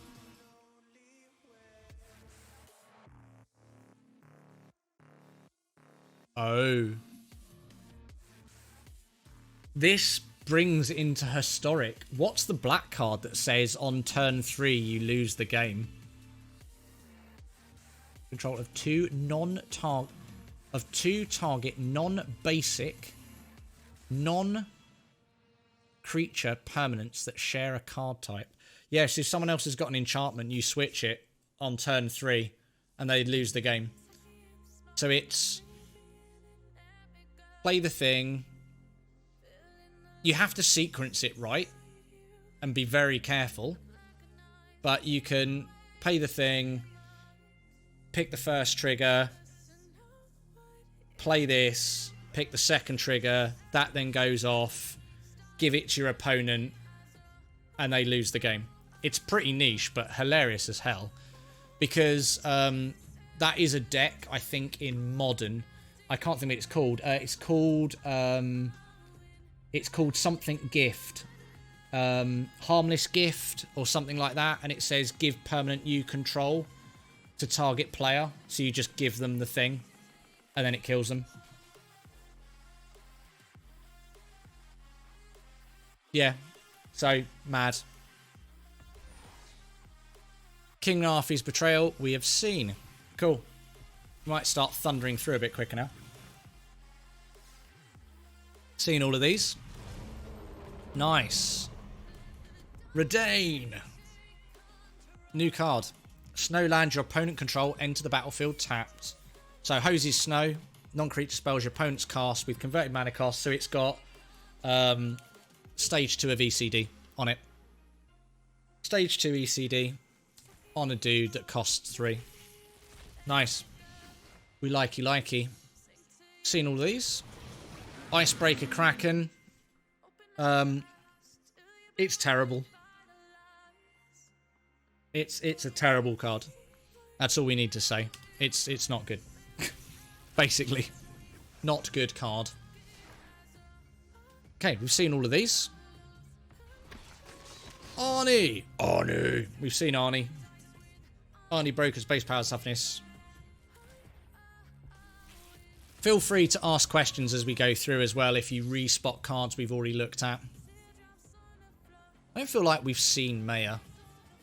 Other creatures you control at +1/+1 whenever a land enters the battlefield under your control. Create a 1/1 human courier creature. It's not saying new. I'm sure we haven't seen these yet. Another rare wild card. Loving it.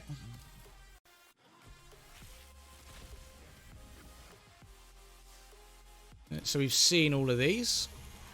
Another pathway. Nice. So first pathway in Golgari. Nice.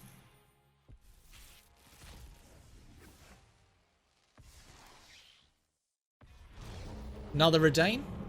Cool. And then we got down here. When Death Knell Berserker dies, if its power was 3 or greater, create a 2/2 black zombie creature token. Very niche. Very, very, very niche if you've buffed it some way. I mean, elves, there's a lot of buff effects. You know, maybe that will play into an effect, but yeah, I don't know. There's lots of ways to put +1/+1 counters on the elf tribal deck, so maybe it does end up being more obvious.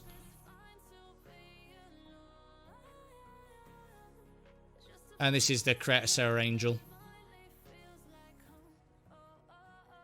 So it's when Valkyrie's sword enters the battlefield, you may pay 5. You get a Serra Angel and attach the sword to it.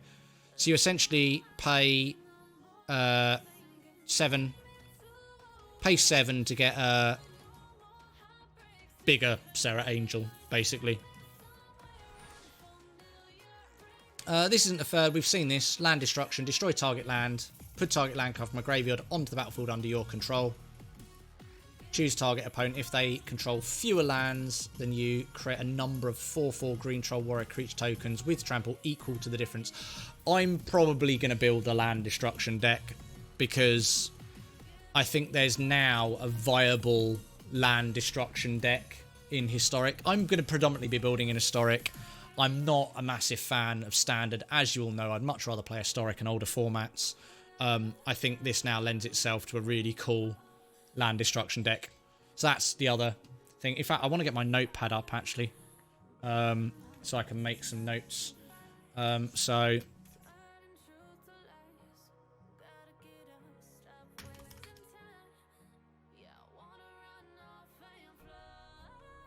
Sneak that across there so you can't see.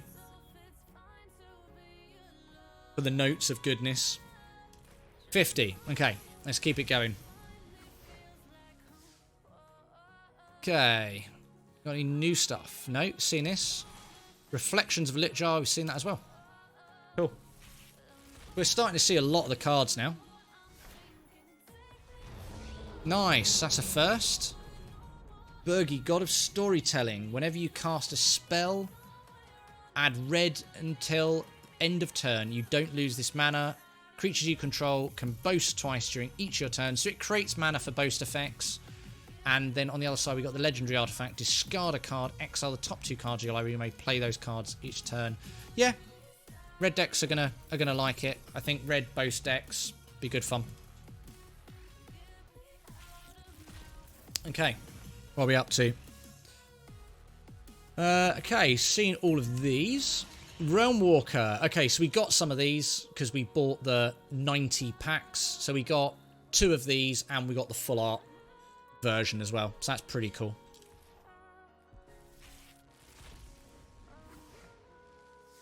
So, seen all of these. Another Vega. Loving it. So, hang on.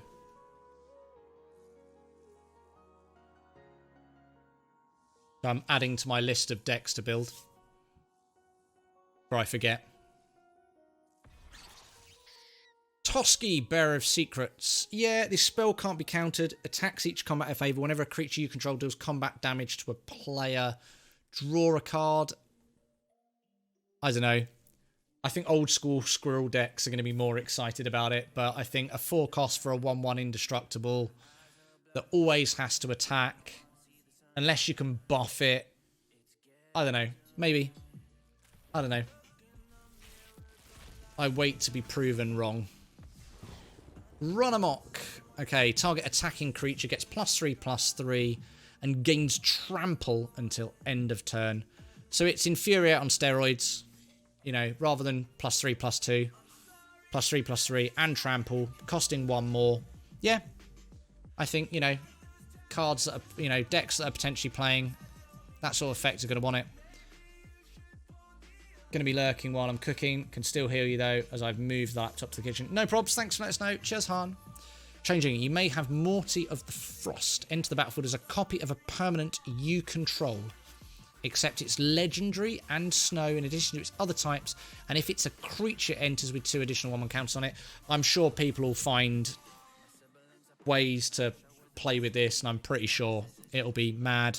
I like the snowboarders though as well. I'm glad they did something with the snowboarders. I think that's quite cool. Another Redain. So we've already got 3 Redains. So that's a thing.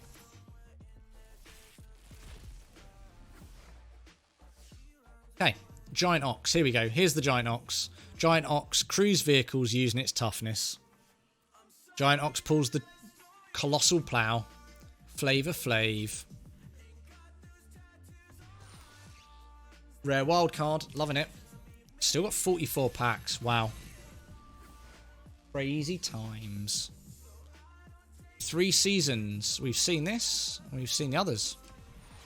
Mystic Reflection. Choose target non-legendary creature the next time 1 or more creatures or planeswalkers enters the battlefield this turn. They enter as copies of the chosen creature. Choose target non-legendary creature. The next time 1 or more creatures or planeswalk enters the battlefield this turn, they enter as copies of the chosen... What? Hang on. My brain can't get my head around that. Choose a non-legendary creature. So, choose a 2/2. The next time 1 or more... Next time a creature or a planeswalk enters the battlefield this turn, they enter as copies of the chosen creature. Interesting. My brain can't process that. Why is the Giant Ox not a giant? This is very true. It's just an ox, isn't it? It's not a giant and an ox. I think it could have been, especially as, you know, there's definitely a giant and giant wizard synergy. I think the ox could have been a giant rather than just an ox. But I do love the flavour. The fact that the Giant Ox pulls the Colossal Plow is just... I just, you know... And the fact that it's turn 3, have a 6/3, you know, it's pretty disgusting. Cool. Gates of Istafel. Sacrifice Gates of Istafel, gain 2 life, draw 2 cards. Pay 5 to draw 2 cards, but lose a land. So in a control deck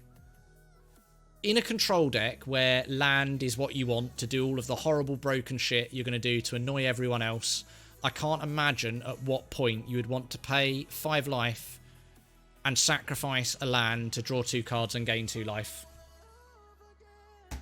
I don't know. Mystic Reflection. Mystic Reflection. Can't remember which one Mystic Reflection is.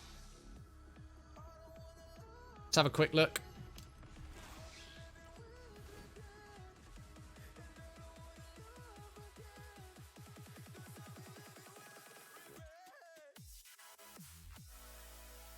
You reckon that land's super good?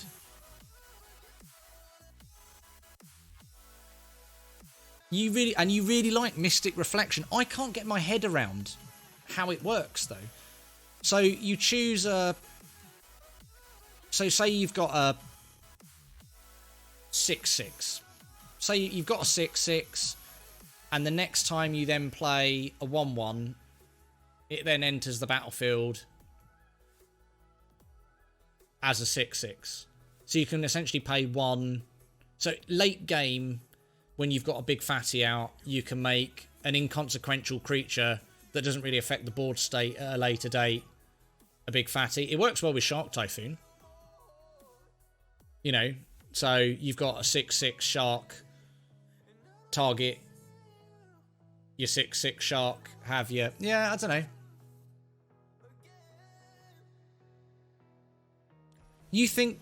you think the pay 5, gain 2 life, draw 2 cards on a land is a thing?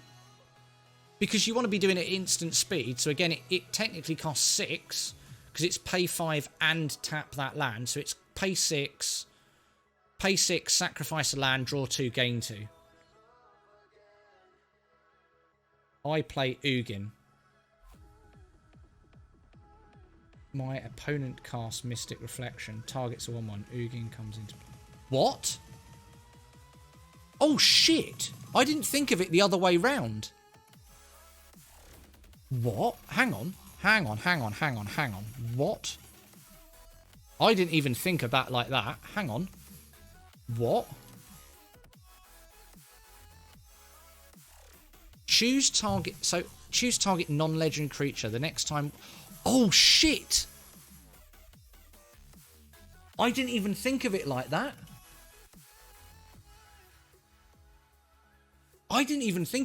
So, yeah. So, you put Ugin on the stack... Yeah, so, yeah, my opponent puts Ugin on the stack.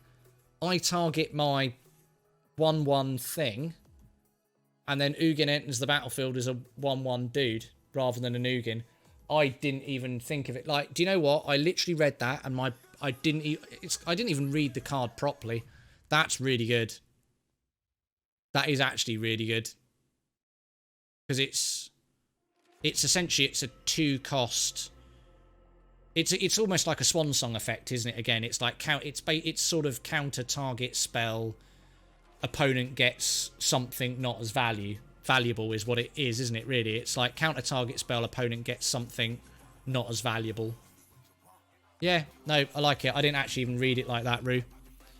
Good point. Yeah, good card. I read it wrong. This is why you're here, to correct me, dude. Because you magic guru, I get shit wrong. Tundra Fumarole. I like the fact that it's a cross between a Tundra and a Wandering Fumarole. It's like a cross between Old School Land and other stuff. Or Avenger of Zendikar. Respond to the ETB and make an army of Avengers that then make a newer, bigger army of dogs. That's hilarious. Wow. Total MTG, thank you so much for the follow. Really appreciate you. welcome to the stream. You're now a crazy mythical creature. Thank you so much for coming and hanging out, and I appreciate you. Thank you, buddy. Thank you for that follow. Right. Yeah, Tundra Ephemeral. I like it. But what are we doing with our Tundra Ephemeral? Pay 3, sorcery speed, deals 4 damage to target creature or planeswalker. There's lots of deal damage to creatures and planeswalkers and not to people's faces. And add colourless for each snow spent to cast the spell. So it ends up being free. So it's a free spell. So if you pay all 3 of it with snow, you get 3 colourless back. Yeah. So it's pay 3, deal 4 to a creature or planeswalker, and get 3 colourless back as long as you've paid with snow. Which, as I keep on saying, I'm pretty sure all mono-red decks are going to become some form of mono-red snow deck, because there's too many things going on. No result at all. Great to see a fellow Brit slinging spells. Man, thank you so much. Appreciate it. Appreciate it very much. And yeah, we try and sling. We're literally just having a bit of a chill today. We've bought ourselves 90 packs, going through, having a chat about what we think is cool, what we think is broken, do a bit of brewing, and then tomorrow I'm probably going to do an extra long stream or 2 streams, and we're going to get on the ranked queue. Probably an historic. I'm more of an historic player. The land is be good because because it's a draw spell on a land for control.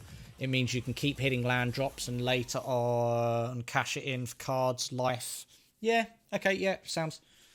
So yeah, I think this is pretty strong. It's a shame it's only creatures and planeswalkers, but that's still pretty strong. In a world full of gods, when there's a god in every colour, you know, 4 damage, kill a god for free, get mana back for free. I think this is pretty strong. Strong card. Okay, what else we got going on? So we've seen all of these dudes. What else we got under here? Another pathway that we hadn't yet. So we have had this Golgari pathway. Cool. Next. Okay, I'm going to take a bathroom break in a minute, chat, because still got 39 cards to go. Whenever you cast your second spell each turn, create a 1/1 white spirit creature token flying. I think that could be strong. You know, why not? 2/2 for 2 with an effect in a white deck to get a flyer. Yeah. If it was creating, you know, angels are always 4/4s to a certain extent. I don't know. I think if they made this a 1/1 angel, I think this card would potentially be too broken. But I think it's a spirit that makes more spirits. It's got its like trumpet that's sort of like blowing out spirits. It's cool. This is the Frostbite card. So lightning bolt for creatures. Lightning bolt for creatures. One thing we are going to start doing as well is we're going to start doing a thing. And we might start it when we get back. It's going to be a thing called Mythic Card Wars. Okay? In fact, let me tell you about Mythic Card Wars now. Let me just close this. And we're going to go back to the main screen. Right. Okay. So let me tell you what Mythic Card Wars is going to be all about. So, Mythic Card Wars. It's something I cooked up. I don't know what it's going to be like. It should be pretty cool. I think it's going to be good fun. So, in front of me, I have various boxes of magic. Okay? So this box of magic has all common foil commons in it. Okay? Foil commons. Every single one foil. Okay? In that one. That's all got foil commons. Okay? Let me put this up as well. Okay. This one has also got all foil commons in it. Okay? From various sets. New, old, going way back, new. That's in there. Okay? In... Which one's this one? In this one, we've got all uncommons, okay? Uncommon foils. Again, all from various different eras. All from various different sets, okay? So that one's all got uncommons in it, okay? This one has all got rares and mythic rares in it. From all different eras, all different sets. All foils, again. All foils, rares and mythics in this box. Okay? The way this works is simple. Okay? We have a 30-minute timer on the clock, okay? And essentially what happens is a bidding war, okay? At the end of the 30 minutes, if you are the person that has donated the most bits within that 30-minute window, so you can wait like eBay, you can wait and see what people do, and at the end of those 30 minutes, and say someone's put a grand total, because you can start off. So the lowest bid is 100 bits. So 100 bits gets it going. You could then wait and wait and wait to the end of 30 minutes and bid 101 bits and you will win. Okay? Or the bidding war can go on. So 5 minutes, someone could bid 100, then someone bids 105. Okay? If you then bid another 10 bits, you would be on 110 bits. So it adds up. It's cumulative. Okay? At the end of those 30 minutes, whoever has bid the most bits across those 30 minutes gets to pick 10 cards, okay?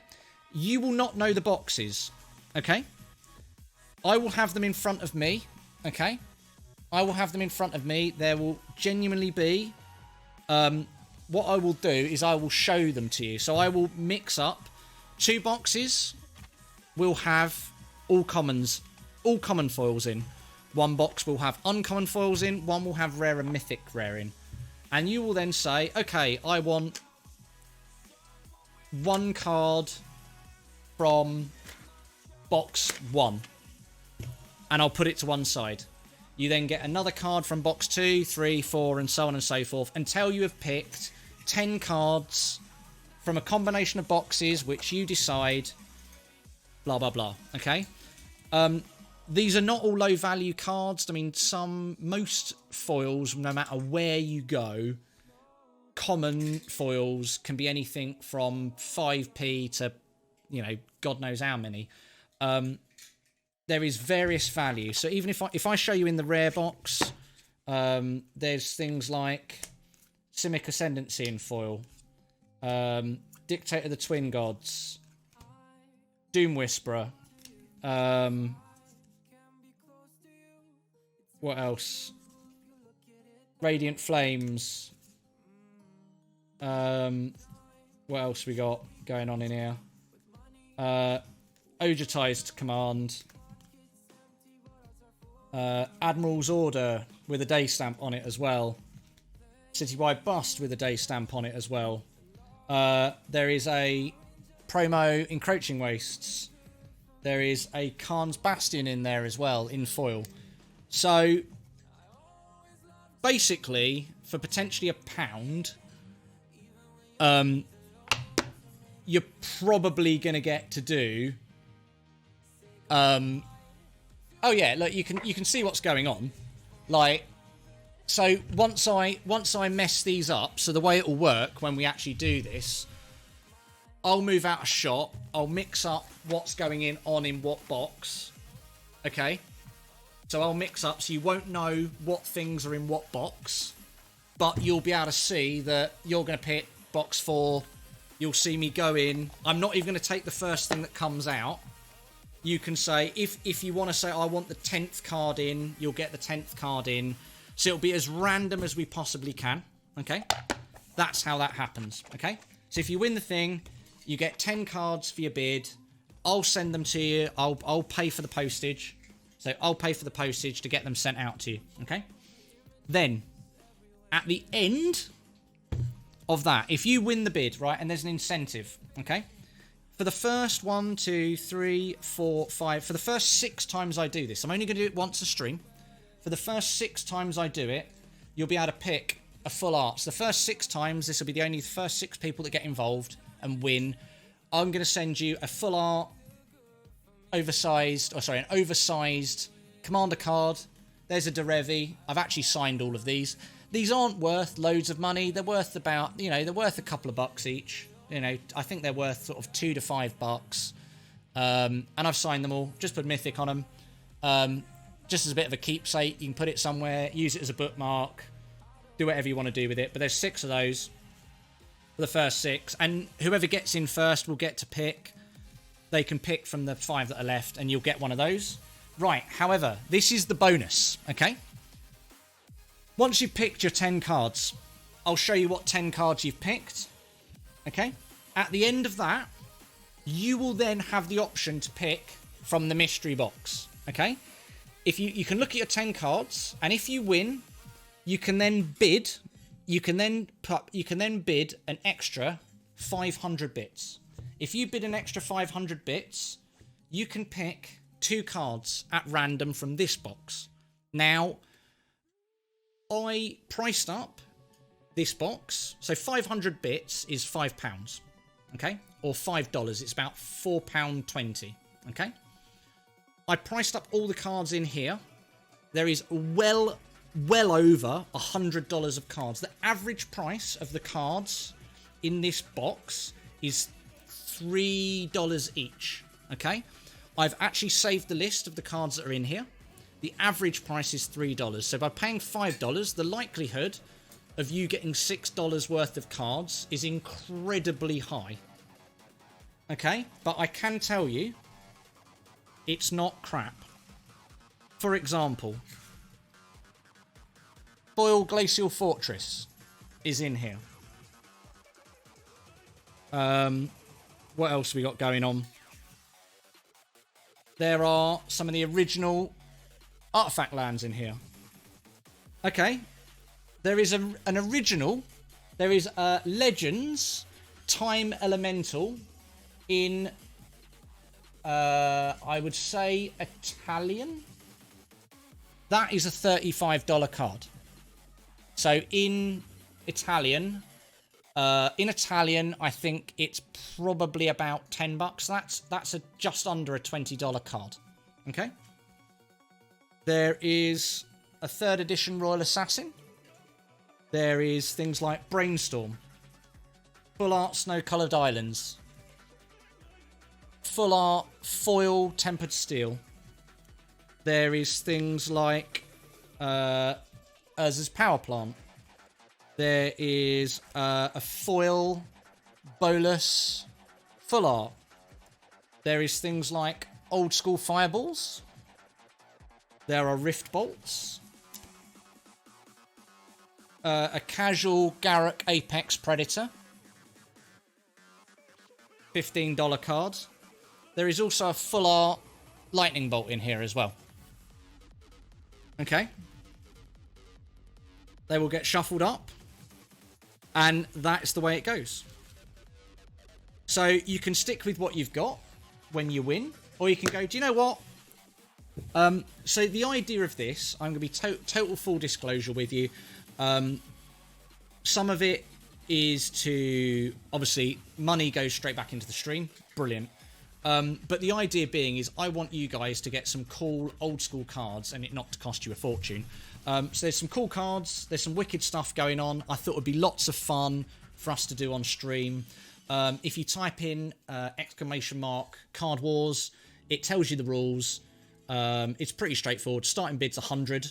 So if you win, so say for example, Rue takes part and he wins, he can't take part in the next Card Wars. You have to miss one. So we get different winners. So if there's someone that's just more than happy to pay loads of bits, not everyone keeps on winning. So it makes it fair. It's 30 minutes to get your bids in. Don't single me out. Yeah, exactly. Streamer mods decision is final. So at the point where we say, yeah, the time cutoff was this person's won, that's what happens. I say the winner picks 10 cards from the 4 boxes. You can pick whatever amount from ever box you like. You won't know what you've picked and when until you've picked all 10. And then at the end, if you want to pay 500 bits, you can take 2 cards from the mystery box where you're almost certainly going to get your money back from that. And the first 6 people that take part over the first 6 streams will also get a signed doodad. Thought it'd be lots of fun.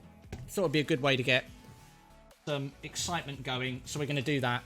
What we're going to do is we're probably going to do that in a bit. We'll probably do another 20 packs. And then we'll do our first card wars and get that going. Yeti, whilst I'm nipping to the bathroom, can you just have a check and see if you can work out how we can get a countdown timer going in chat? You guys all chill. Have a decide about card wars. And I'll be right back. Don't go anywhere.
Gone for 2 seconds, 2 measly seconds, and Ruse snuck a cheeky finger in the bum. What?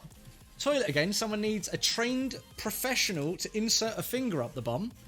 Dude, right, that's why. Have you seen this vat of coffee that I've got? It's like, it's genuinely like half the size of my head. It's touching my face. It's huge. This is sort of like the second one. No wonder I need to keep going to the loo. Plus, I'm an old man with a tiny bladder, which doesn't really help, but fun and games. Okay. I'm assuming Yeti is on trying to work out how to get a timer going on. One thing I will say as well, from Card Wars point of view, I'm not discluding or unincluding or discluding mods from taking part in Card Wars. It's just the fact that if a mod is taking part in Card Wars, I will have the deciding say as to who wins, not the mods. So whereas if there is a discrepancy between me and the mods, we can have a discussion and work out who wins. If a mod is taking part, that mod will not get a say in who wins if they are in the running. So that's fine, because I don't want to disclude mods, because, you know, we love our mods. Anyway, right, let's crack on. We'll do 19 more, we'll do us 18 more packs to get us to 20. And then we'll start Card Wars. So when we get to 20 packs, that's when we're going to start Card Wars off. Okay, so we've seen all these. Let's get through. May just need to do it manually for today. Absolutely fine. Me discluded from English exam. That's impossible. Switch screen. Oh, yeah, okay, cool. Cheers, Yets. Check out all 76 of you lovely people in here. Love your faces. Make sure you're clicking that follow button. If you're in here, get your butts in here. Get followed, get subscribed over on YouTube. Both of those things are free. Don't miss out on the mad content. Don't miss out on Card Wars. I say we're going to be streaming pretty much all day tomorrow, or at least 2 streams.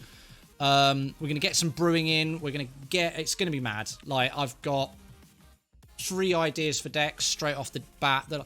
I know there's tons of ideas for decks, but there are 3 that I definitely want to build. One of which is right near the top. So, okay. Just followed all your socials. Lol, Leck. Cheers, Total. Appreciate you, man. Thank you very much. And I've got 2 videos that I'm going to probably edit tomorrow, depending on when I start streaming. I've got a video on historic Lucky Clover deck. I've got a video going out where we played Thief Simulator, and I've also got another video going out as well where we did Rat Tribal as well. So I've got a Rat Tribal in historic. I've got a Lucky Clover historic and a Thief Simulator YouTube video going up as well. So lots of stuff going on. Veto mono black food. There is Veto mono black food. I looked into mono black food. There's lots of interesting stuff going on with Cat, Oven, Veto, the witch that creates food. There's lots of interesting stuff going on. Oh, missed that, whatever that was. Oops. I think it was a mythic as well. Okay, so we've seen all of these. Magda, Brazen Outlaw. Other dwarves you control get +1/+0. Whenever a dwarf you control becomes tapped, create a treasure. Nice. Sacrifice 5 treasures, search your library for an artifact or dragon card. Put that card onto the battlefield. This is dumb. This is dwarves with the 5-cost broken dragon that creates treasures that tap for 2. Because they're still treasures. But, it's just dumb. It's dumb. The dumb dragon card.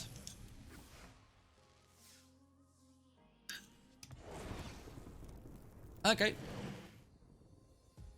Flying lifelink, hexproof from planeswalkers. I don't know how relevant that's going to be.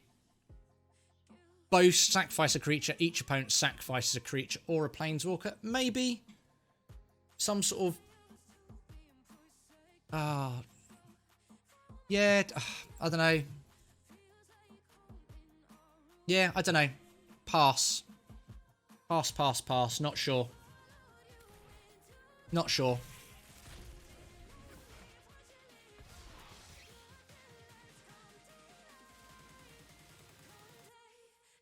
So sacrifice that, put a 1/1 count on each of up to 2 target creatures you control. They get vigilance and lifelink.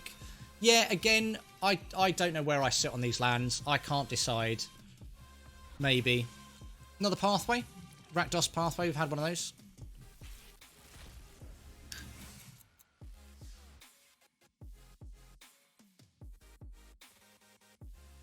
Turn target permanent with convert mana cost 2 or less from your graveyard to the battlefield. With Foretell. Isn't that the same effect as the other white card that does that, Rue? It looks like a knight. Sun Titan. Isn't that the same effect as Sun Titan? Surely there's some broken combos with that. Because Sun Titan returns a creature with a converted mana cost something or less. CMC 3. Okay, so Sun Titan is CMC 3. This is CMC 2. But Sun Titan costs 5. And the Foretell cost of this is 4. And it's return a permanent. Okay, as well. So it's not... And, okay. And it's on attack. Yeah, okay. 6. So, there's still potentially broken stuff, I suppose, you can do with this. I'm pretty sure this can get broken in some way. It'd be interesting to see what people do with this in Historic, I think. Especially as it's an angel as well, and there's lots of angel synergies. So, foretell it, return a permanent with 2, some trigger happens. In fact, actually, how much does Charming Prince? Charming Prince is a 2 cost, right? Charming Prince is a 2 cost. So, foretell this, get back Charming Prince, flicker this, it comes back in, get another Charming... In fact, actually, here we go. So you got 2 Charming Princes in your graveyard, okay? Play this, get a Charming Prince, flicker the Shepherd, get your other Charming Prince, create some sort of loop to do with ETB effects. I don't know. I'm trying to do this on the fly, and my brain is notoriously shit at getting this wrong. But some sort of looping effect with Charming Prince, or interesting. Might have to have a look at that. Charming Prince. Hang on. I'm kind of intrigued now. Hang on. It can work. Dream Devour we've seen. Hang on. I'm intrigued now. Decks. Collection. So, Charming Prince. Exile another target creature you own. Return it to the battlefield under your control at the beginning of your next end step. So, foretell the dude. Get a Charming Prince. Exile your thing. Your thing comes in at your end step. So during your end step, you get another Charming Prince.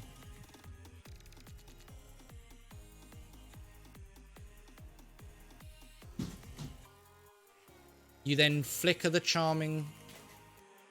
No, because then you run out of graveyard. So unless you've got some other very weird...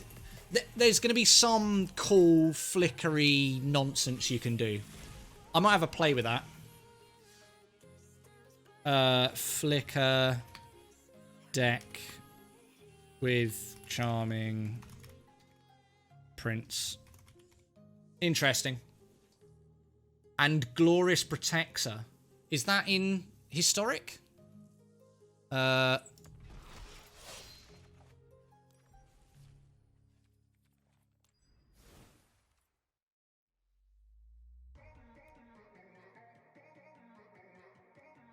You got Glorious Anthem. Glorious Protector. Here we go. Flash Flying. When Glorious Protector enters the battlefield, you may exile any number of non-angel creatures you control until Glorious Protector leaves the battlefield. Yeah, okay, so you can potentially set up... Glorious Protector enters the battlefield, you may exile any number of non-angel creature tokens you control until Glorious Protector. So you can... Yeah, okay. So you can get back the Charming Prince. Flicker this. Flicker the other thing. Yeah, so you can basically just create loads of crazy flicker stuff. That's interesting. I like that. Yeah, it'll just be finding loads of stuff that is really worth flickering. Because obviously the other thing you've got is things like Thassa as well. Thassa the Deep Dwelling. Which obviously lets you exile stuff. You've got... Is it Brand? Oh no, that's the brand. The blue 2 thing is flicker something your opponent controls, isn't it? Not you.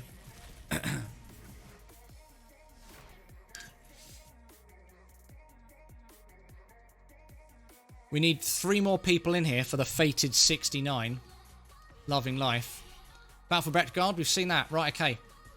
We're 2/3 of the way through. Seen most of these now. Seen this, right. We're starting to see a lot of cards now. We're getting a lot of repeats. If you spot anything that you want to look at, just shout at me. Tyrant Sanctum, we've seen this. To do with gods, god style deck. Another rare. Okay. Battle for Betrogad. We've seen this as well. Create 1/1 humans. Create elves. Create things. Do stuff. Nice. You'll leave just to not be a part of a 69 with James. Dude, too late. We're on 69.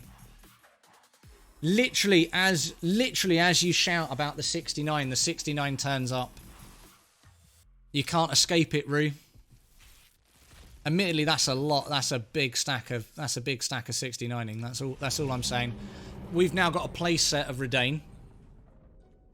That's our 4th Redain. Bye. Bye, Rue. Rue's out.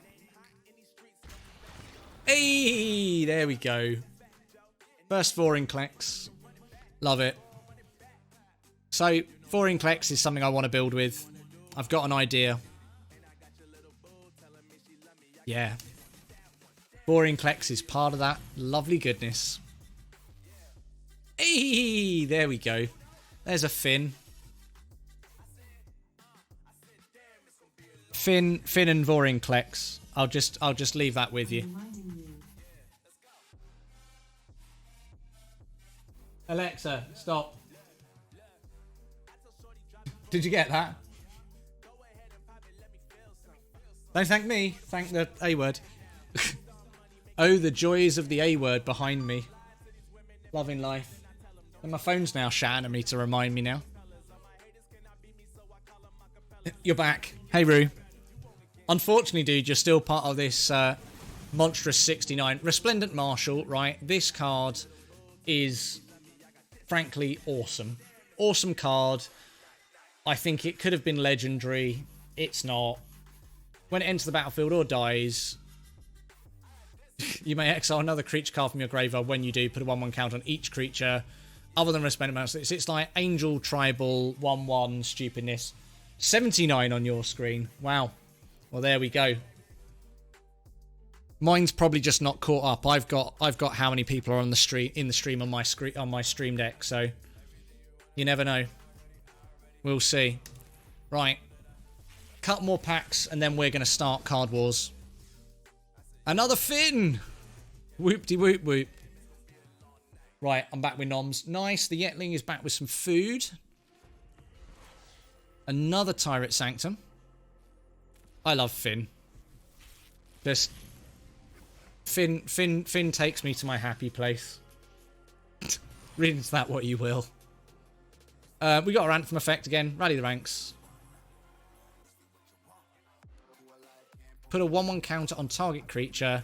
Then fight with a Foretail. Interesting. Lanoir. Bon appetit. Indeed. Finn. Adventure Time Alters Inc.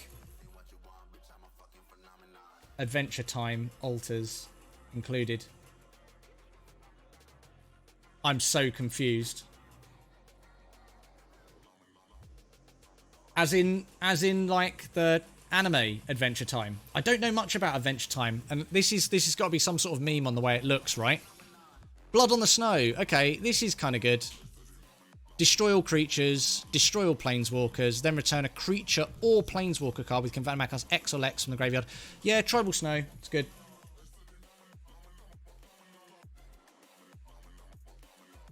Never mind, my words are no good. I'm sorry, I've never quite got into thing. Right. So. Maskwood Nexus, another one. Yes. Okay, cool. So we are going to start Card Wars. I'm going to just go away and shuffle what is in what. 2 seconds.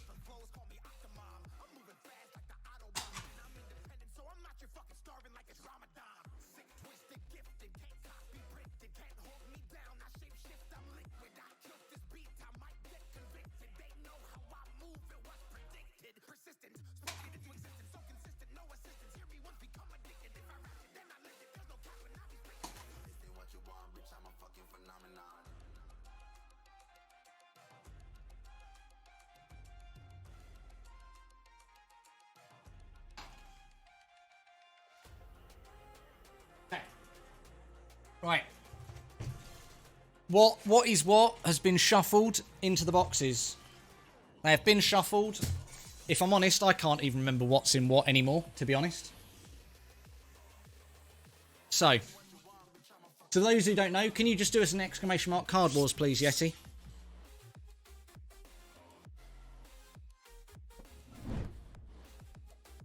So, card wars. Here we go.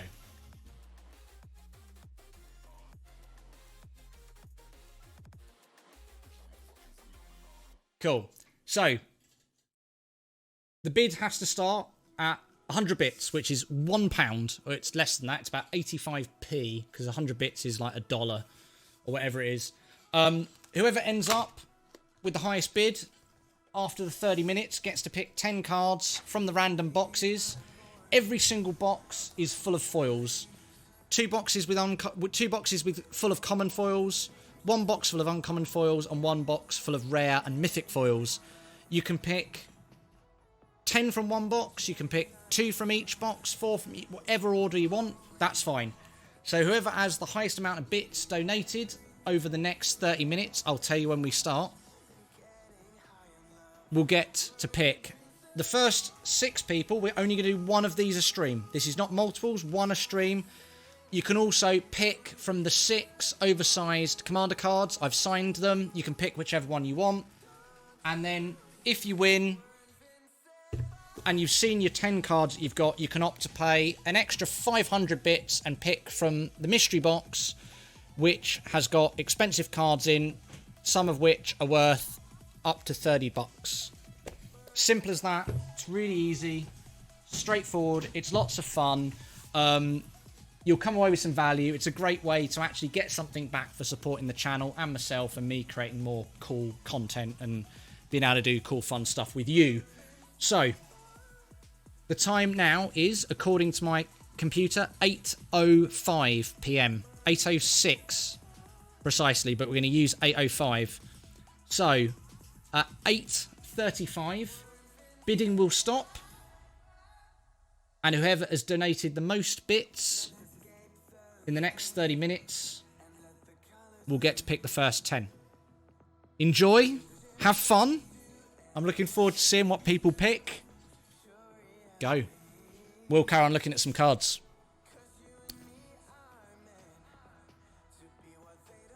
Right, let's get back.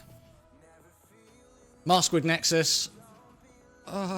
This is part of a deck I want to build, but probably not doing what everyone else is going to do with it. I'd like to hope not anyway, mainly because I just end up inevitably thinking up stupid things like bear tribal in Commander and refusing to put any other creatures but bears in it.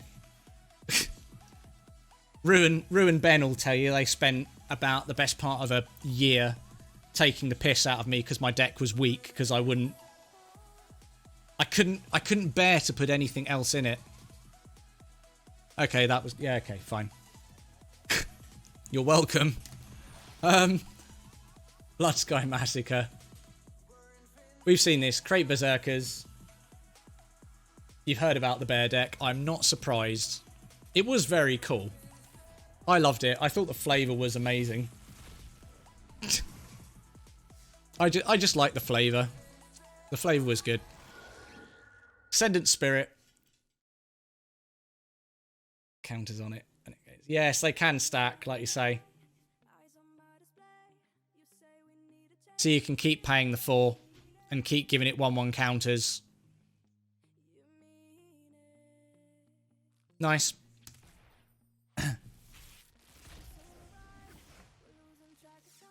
I gave up, he just didn't want to win. Oh, I know. That was the thing. Seared by James's tears. Yeah, it was something. That's the thing is, like, when you build stuff like that, you know, it's got nothing to do with winning, to be honest with you. It's like, I actually genuinely don't think I've actually ever built any of my commander decks, actually, with the sole purpose of going, this is going to be the most amazing deck. It's designed to win and be amazing. they've always had like flavors or stuff, and that was always far more important than it actually being. I mean, none of them were bad decks, but they weren't actively trying to be the best deck at all. Like, you know, it was more just about doing stuff. God, my voice is going. Lots of talking.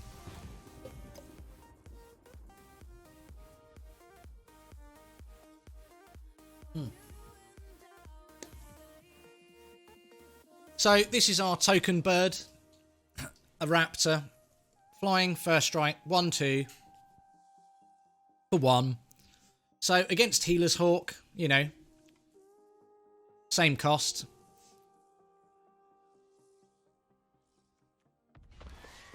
Cosmos Charger, yeah, we want more of those, definitely.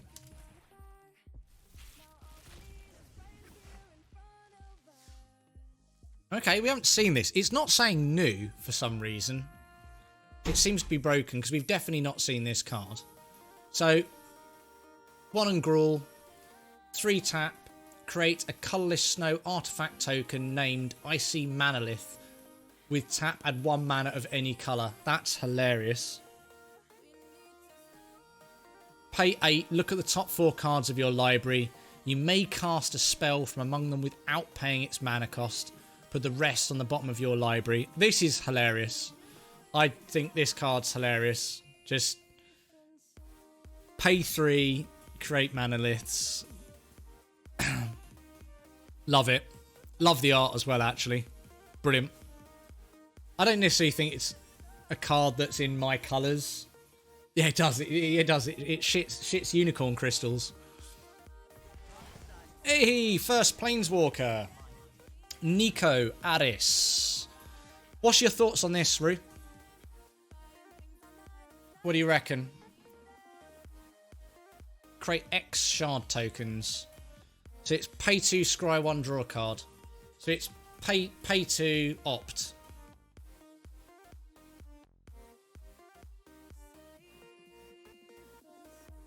Rue is AFK. Up to 1 target creature you control can't be blocked this turn. Whenever that creature deals damage this turn, return it to its owner's hand. So, yeah, Nico Eris deals 2 damage to target tapped creature for each card you've drawn this turn and create a shard again. Rue is AFK, but you still suck.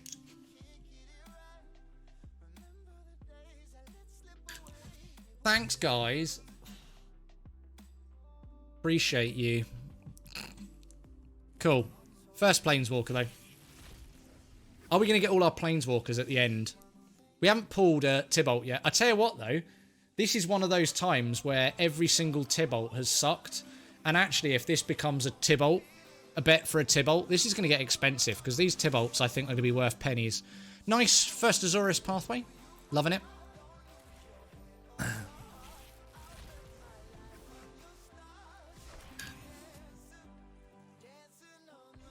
Hey, another rare. It's a pleasure. Okay. Check you out. All 82 of you. As always, again, everyone, if you're not following, make sure you're following the channel. Don't miss out. We're going to be live for most of tomorrow doing cool stuff. Make sure you get there. And if you're not subscribed to the YouTube channel, both of these things are free. Make sure you get and do it. And don't forget, if you have got Amazon Prime, you can turn that into a Prime Gaming sub and sub to streamers for free every single month. It doesn't have to be me, but make sure you support your favourite streamers for free if you can do. They will appreciate it. I guarantee you.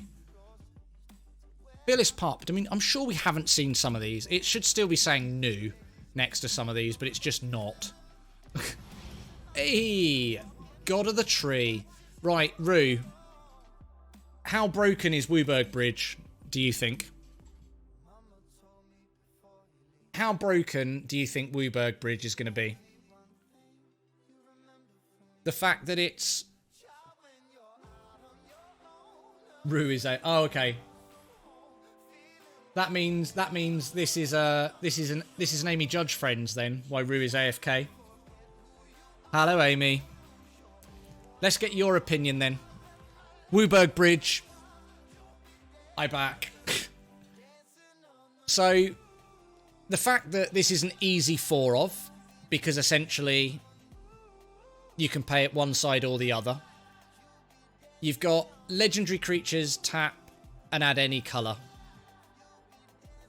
Tap, add 1 mana of any colour. Vigilant 1/4. Hard to kill with direct damage in the form of red shock spells. And then you've got Wooburg Bridge, which just seems just actively horrible.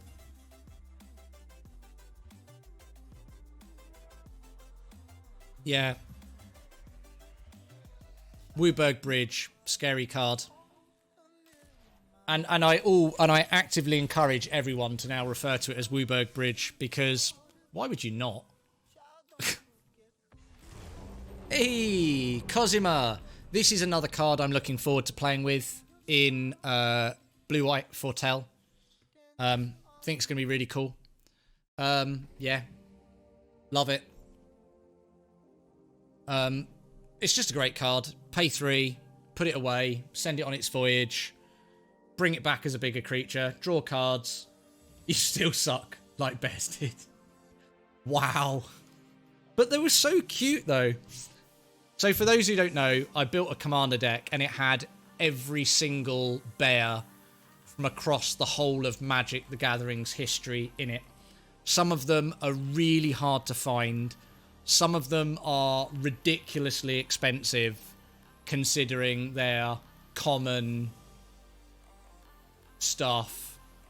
Yeah, but I don't know. It was a great fun project just trying to track them down. Great fun. I don't really know how to judge this. You'll want to play small legends for the ramp aspect, but big things to hit with the bridge. Yeah, it's kind of weird. It almost makes you want to play like 4 of the bridge and then like two of the sort of the good gods from among the other colours, depending on what their flip sides do, and then potentially fill your deck with things like Vorinclex and other dumb broken stuff like the dragon and Ugin and, you know, what other dumb crap, Tybalts, and what other stupid stuff you can find. Yeah, I'm sure people will find, you know, like if you can't find a way to not necessarily break it, but I just think a card that seems and obviously is as powerful. I don't think it's going to be an easy deck to build. I think it's going to be an incredibly hard deck to build, but I think if you can get it to work, I just think, yeah, it could just be stupid. Valky works well in the deck. Yeah, it's just good card. But Cosima, I'm looking forward to playing with Cosima. Oh dear, my voice is slowly going. Okay, seeing all of these. Raven's Warning. Create birds, gain life, do stuff, wishboard things. Yeah. It does need good deck manipulation, yeah. You need to have, I think, you know, lots of scry and shuffle effects so you're not top decking stuff that you want to essentially wish for. I think it's the sort of thing that you need to put your brain to, Rue. Because, frankly, if I know anyone that can build a deck that needs some next level deck shenanigans, it's probably you, dude. So, Faceless Haven. Yeah. Snow. Yeah, it's like if there's something broken that can be done with a deck, it's standard, so I'll pass. Yeah, but you can play it in Historic and Modern and Pioneer and Commander, and you know, it's difficult because the flip lands, I'm assuming if it's your Commander, you can obviously opt to play either side, I would assume. Can you not opt to play it as Commander? Can you not have that card in your command zone, not to play it as the artifact or the creature side? You can. Okay. So it's like, it's almost like having, it is Planner Bridge, isn't it? That lets you play, was it tap, pay 5, do broken shit? Was it, what's Planner Bridge? Pay whatever, search for a card and put it into play? Whatever Planner Bridge or whatever the other thing is. My brain doesn't remember cards like you do. I remember roughly what things do and roughly what things say. So what's this? 1 and some Rakdos colours. Sacrifice it, it deals 3 damage to a player. That player discards a card. Okay. You can play the enchantment side as your commander. Then animate it and deal commander damage again. Wow. Okay. Elvish War Master. Okay. So this is a card I want to play with in a deck that I'm thinking of building. So whenever 1 or more elves enter the battlefield under your control, create a 1/1 green elf warrior creature token. This triggers only once. And then pay 7. Elves you control get +2 and gain Death Touch. This is something I want to play with. For sure. Planner Bridge. Tap 8. Yeah, okay. Pay 8. Put a permanent in. I knew it was something. I knew in my brain it had something to do with 8 because the card costs 5. The Planner Bridge costs 5, but it's tap, pay 8. Yeah, Planner Bridge costs 5. Tap for 8. Search, put a permanent. Yeah. It's 6. Okay. As I said, Akanatis remembers these things, pleb. Look. I know roughly what these things are doing. We only say roughly because it's very roughly. So we've seen most of these things now. Tybalt's Trickery. Counter target spell. You've got to love this, Rue. This for me, for some reason, has got... You don't come here to learn stuff. No, I hope you come here so I can learn stuff. That's how this works. It's the opposite way that most of these things go. I come here and know nothing and just say a lot of shit, and then you come here and correct me when I'm wrong, and then people learn stuff from you. It's easy.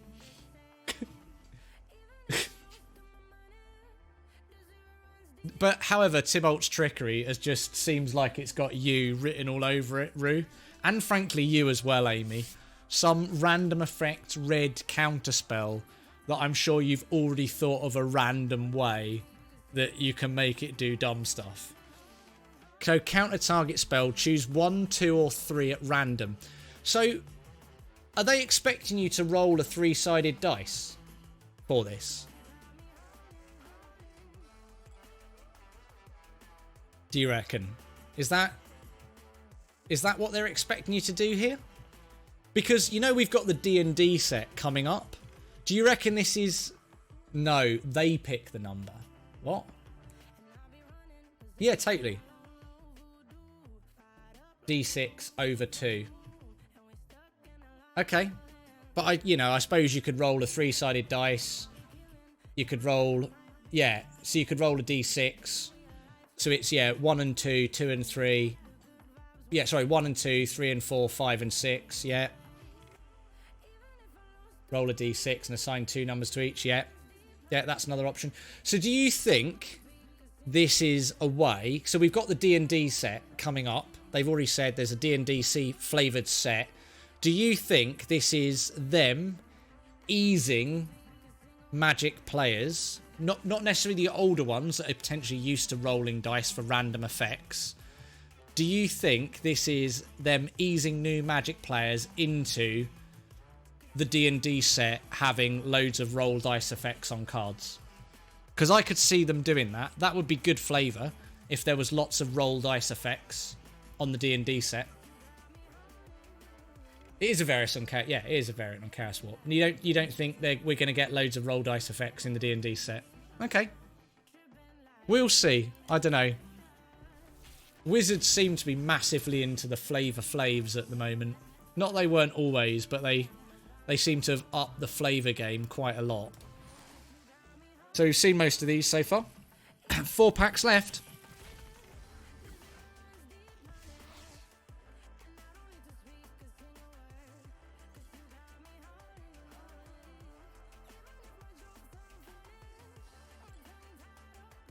Yeah, we've seen all of these. Okay, we haven't actually seen this. It's not saying new. But this is a good card. This is a good card. Boast abilities cost 1 less to activate for each dragon you control. And then boast for 5. Create a 5/5 dragon. This is a cool card. I've seen lots of people with the VIP decks yesterday. Getting lots of mileage out of this. It's a good card. It's a 2/2 for 2 with first strike that does stuff. It's actively good in the colours for the cards that you're playing. Yeah, really cool card. Cool card. Not in my colours, but however, cool card. And the Boros decks are very strong. Very strong. Very, very strong. And you didn't ask if they had put a lot of roll dice effects in. You asked us if Wizard of the Coast is easing players into it. Okay. I see what you mean now. No, roll dice, randomizing targets, etc. have exist. Oh yeah, no, I know the roll dice and randomizing stuff has existed for years, but obviously, potentially, lots of people that have now just found Magic through Arena are potentially newer players, so they're not going to be used to these old school effects that obviously we've known for a while, you know. So it's like that. I think it's a cool card. I've seen it being used. It works really well. And I say, Boros is strong.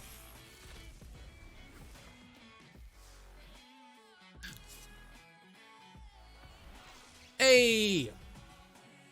Our first world tree. So we've actually now pulled all the pieces for something I want to build. So, there we go. Double Wooburg. Sacrifice the world tree. Search your library for any number of god cards and put them onto the battlefield, then shuffle your library.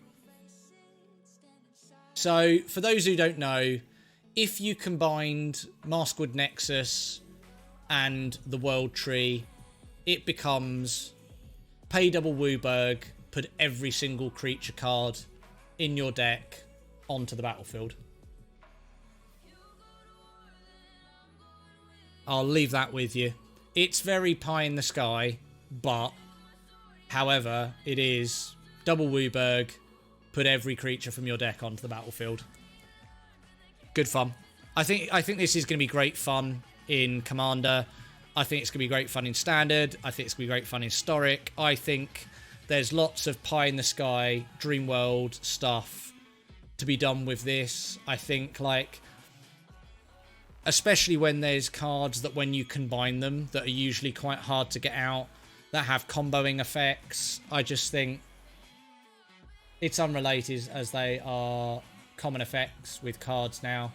The prep was the party mechanic. Yeah, no, I agree. Yeah, party is getting used to having other stuff. Yeah, I see what you're saying, for sure. I don't think D&D players are going to be drawn to Magic the Gathering because now they can roll dice. I'm not a D&D player, but I can't really imagine rolling dice is a bigger draw to your average D&D player over... Oh, no, I'm not saying it's going to draw D&D players into Magic the Gathering. What I'm saying is a Magic the Gathering set that's got D&D flavors. I'm saying rolling dice is obviously a big part of playing D&D. So assuming that potentially lots of cards within a D&D set are going to have rolling dice mechanics baked into them, I think's quite a strong probability. So actually putting some rolling dice mechanics into some sets previous where we haven't had rolling dice mechanics within Arena yet, I think is probable.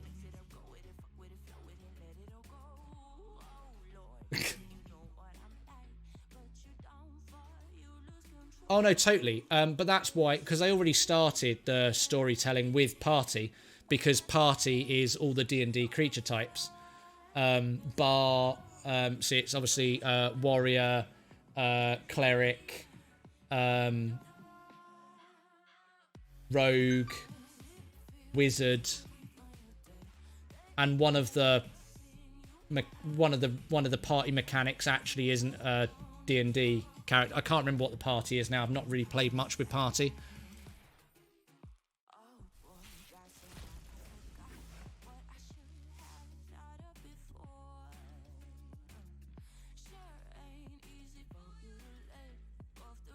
if they don't reprint Swords of Dungeons and Dragons as an expedition, I think it'll be a huge miss. Yeah, and for those,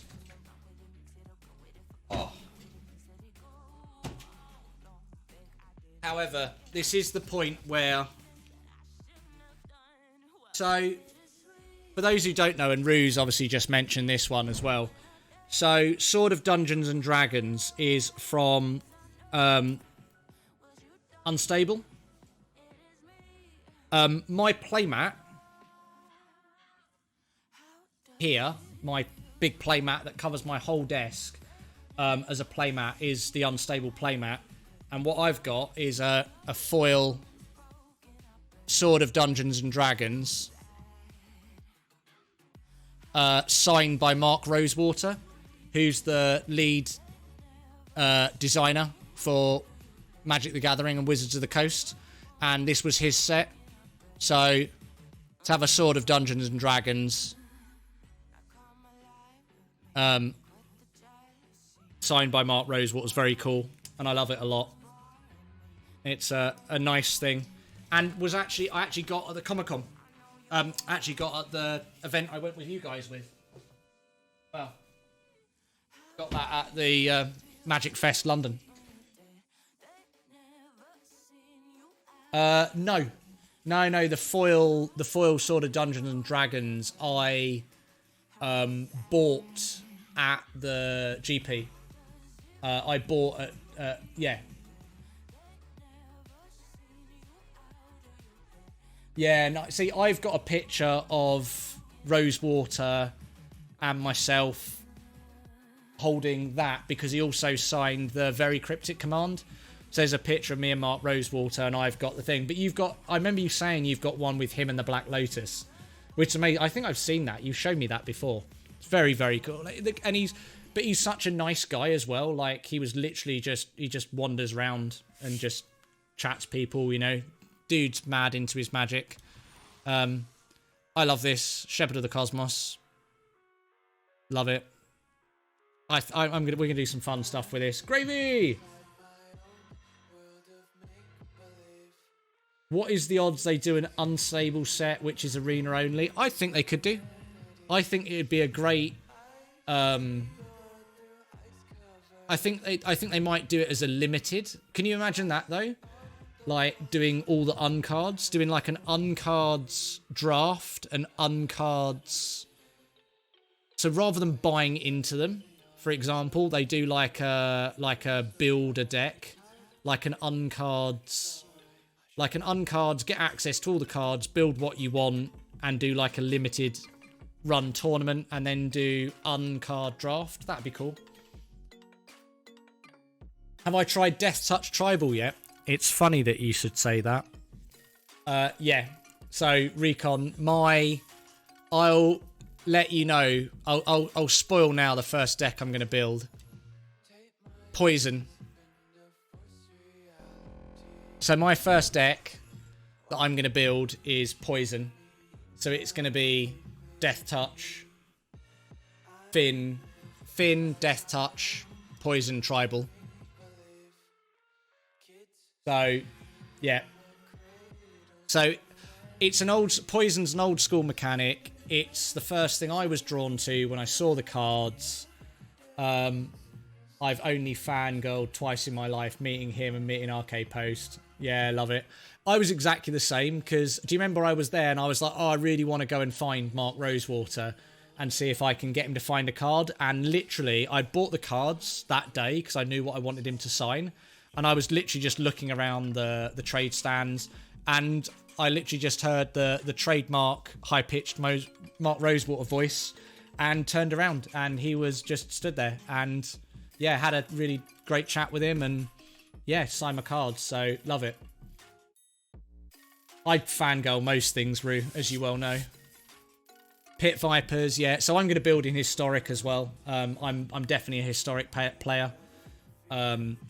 Rather than a Standard player. Standard doesn't excite me that much, but Historic with Finn and Poison, and I'll show you some of the things I've got in mind, but yeah, that will be the first deck we make, and it's going to be Shamaze Balls.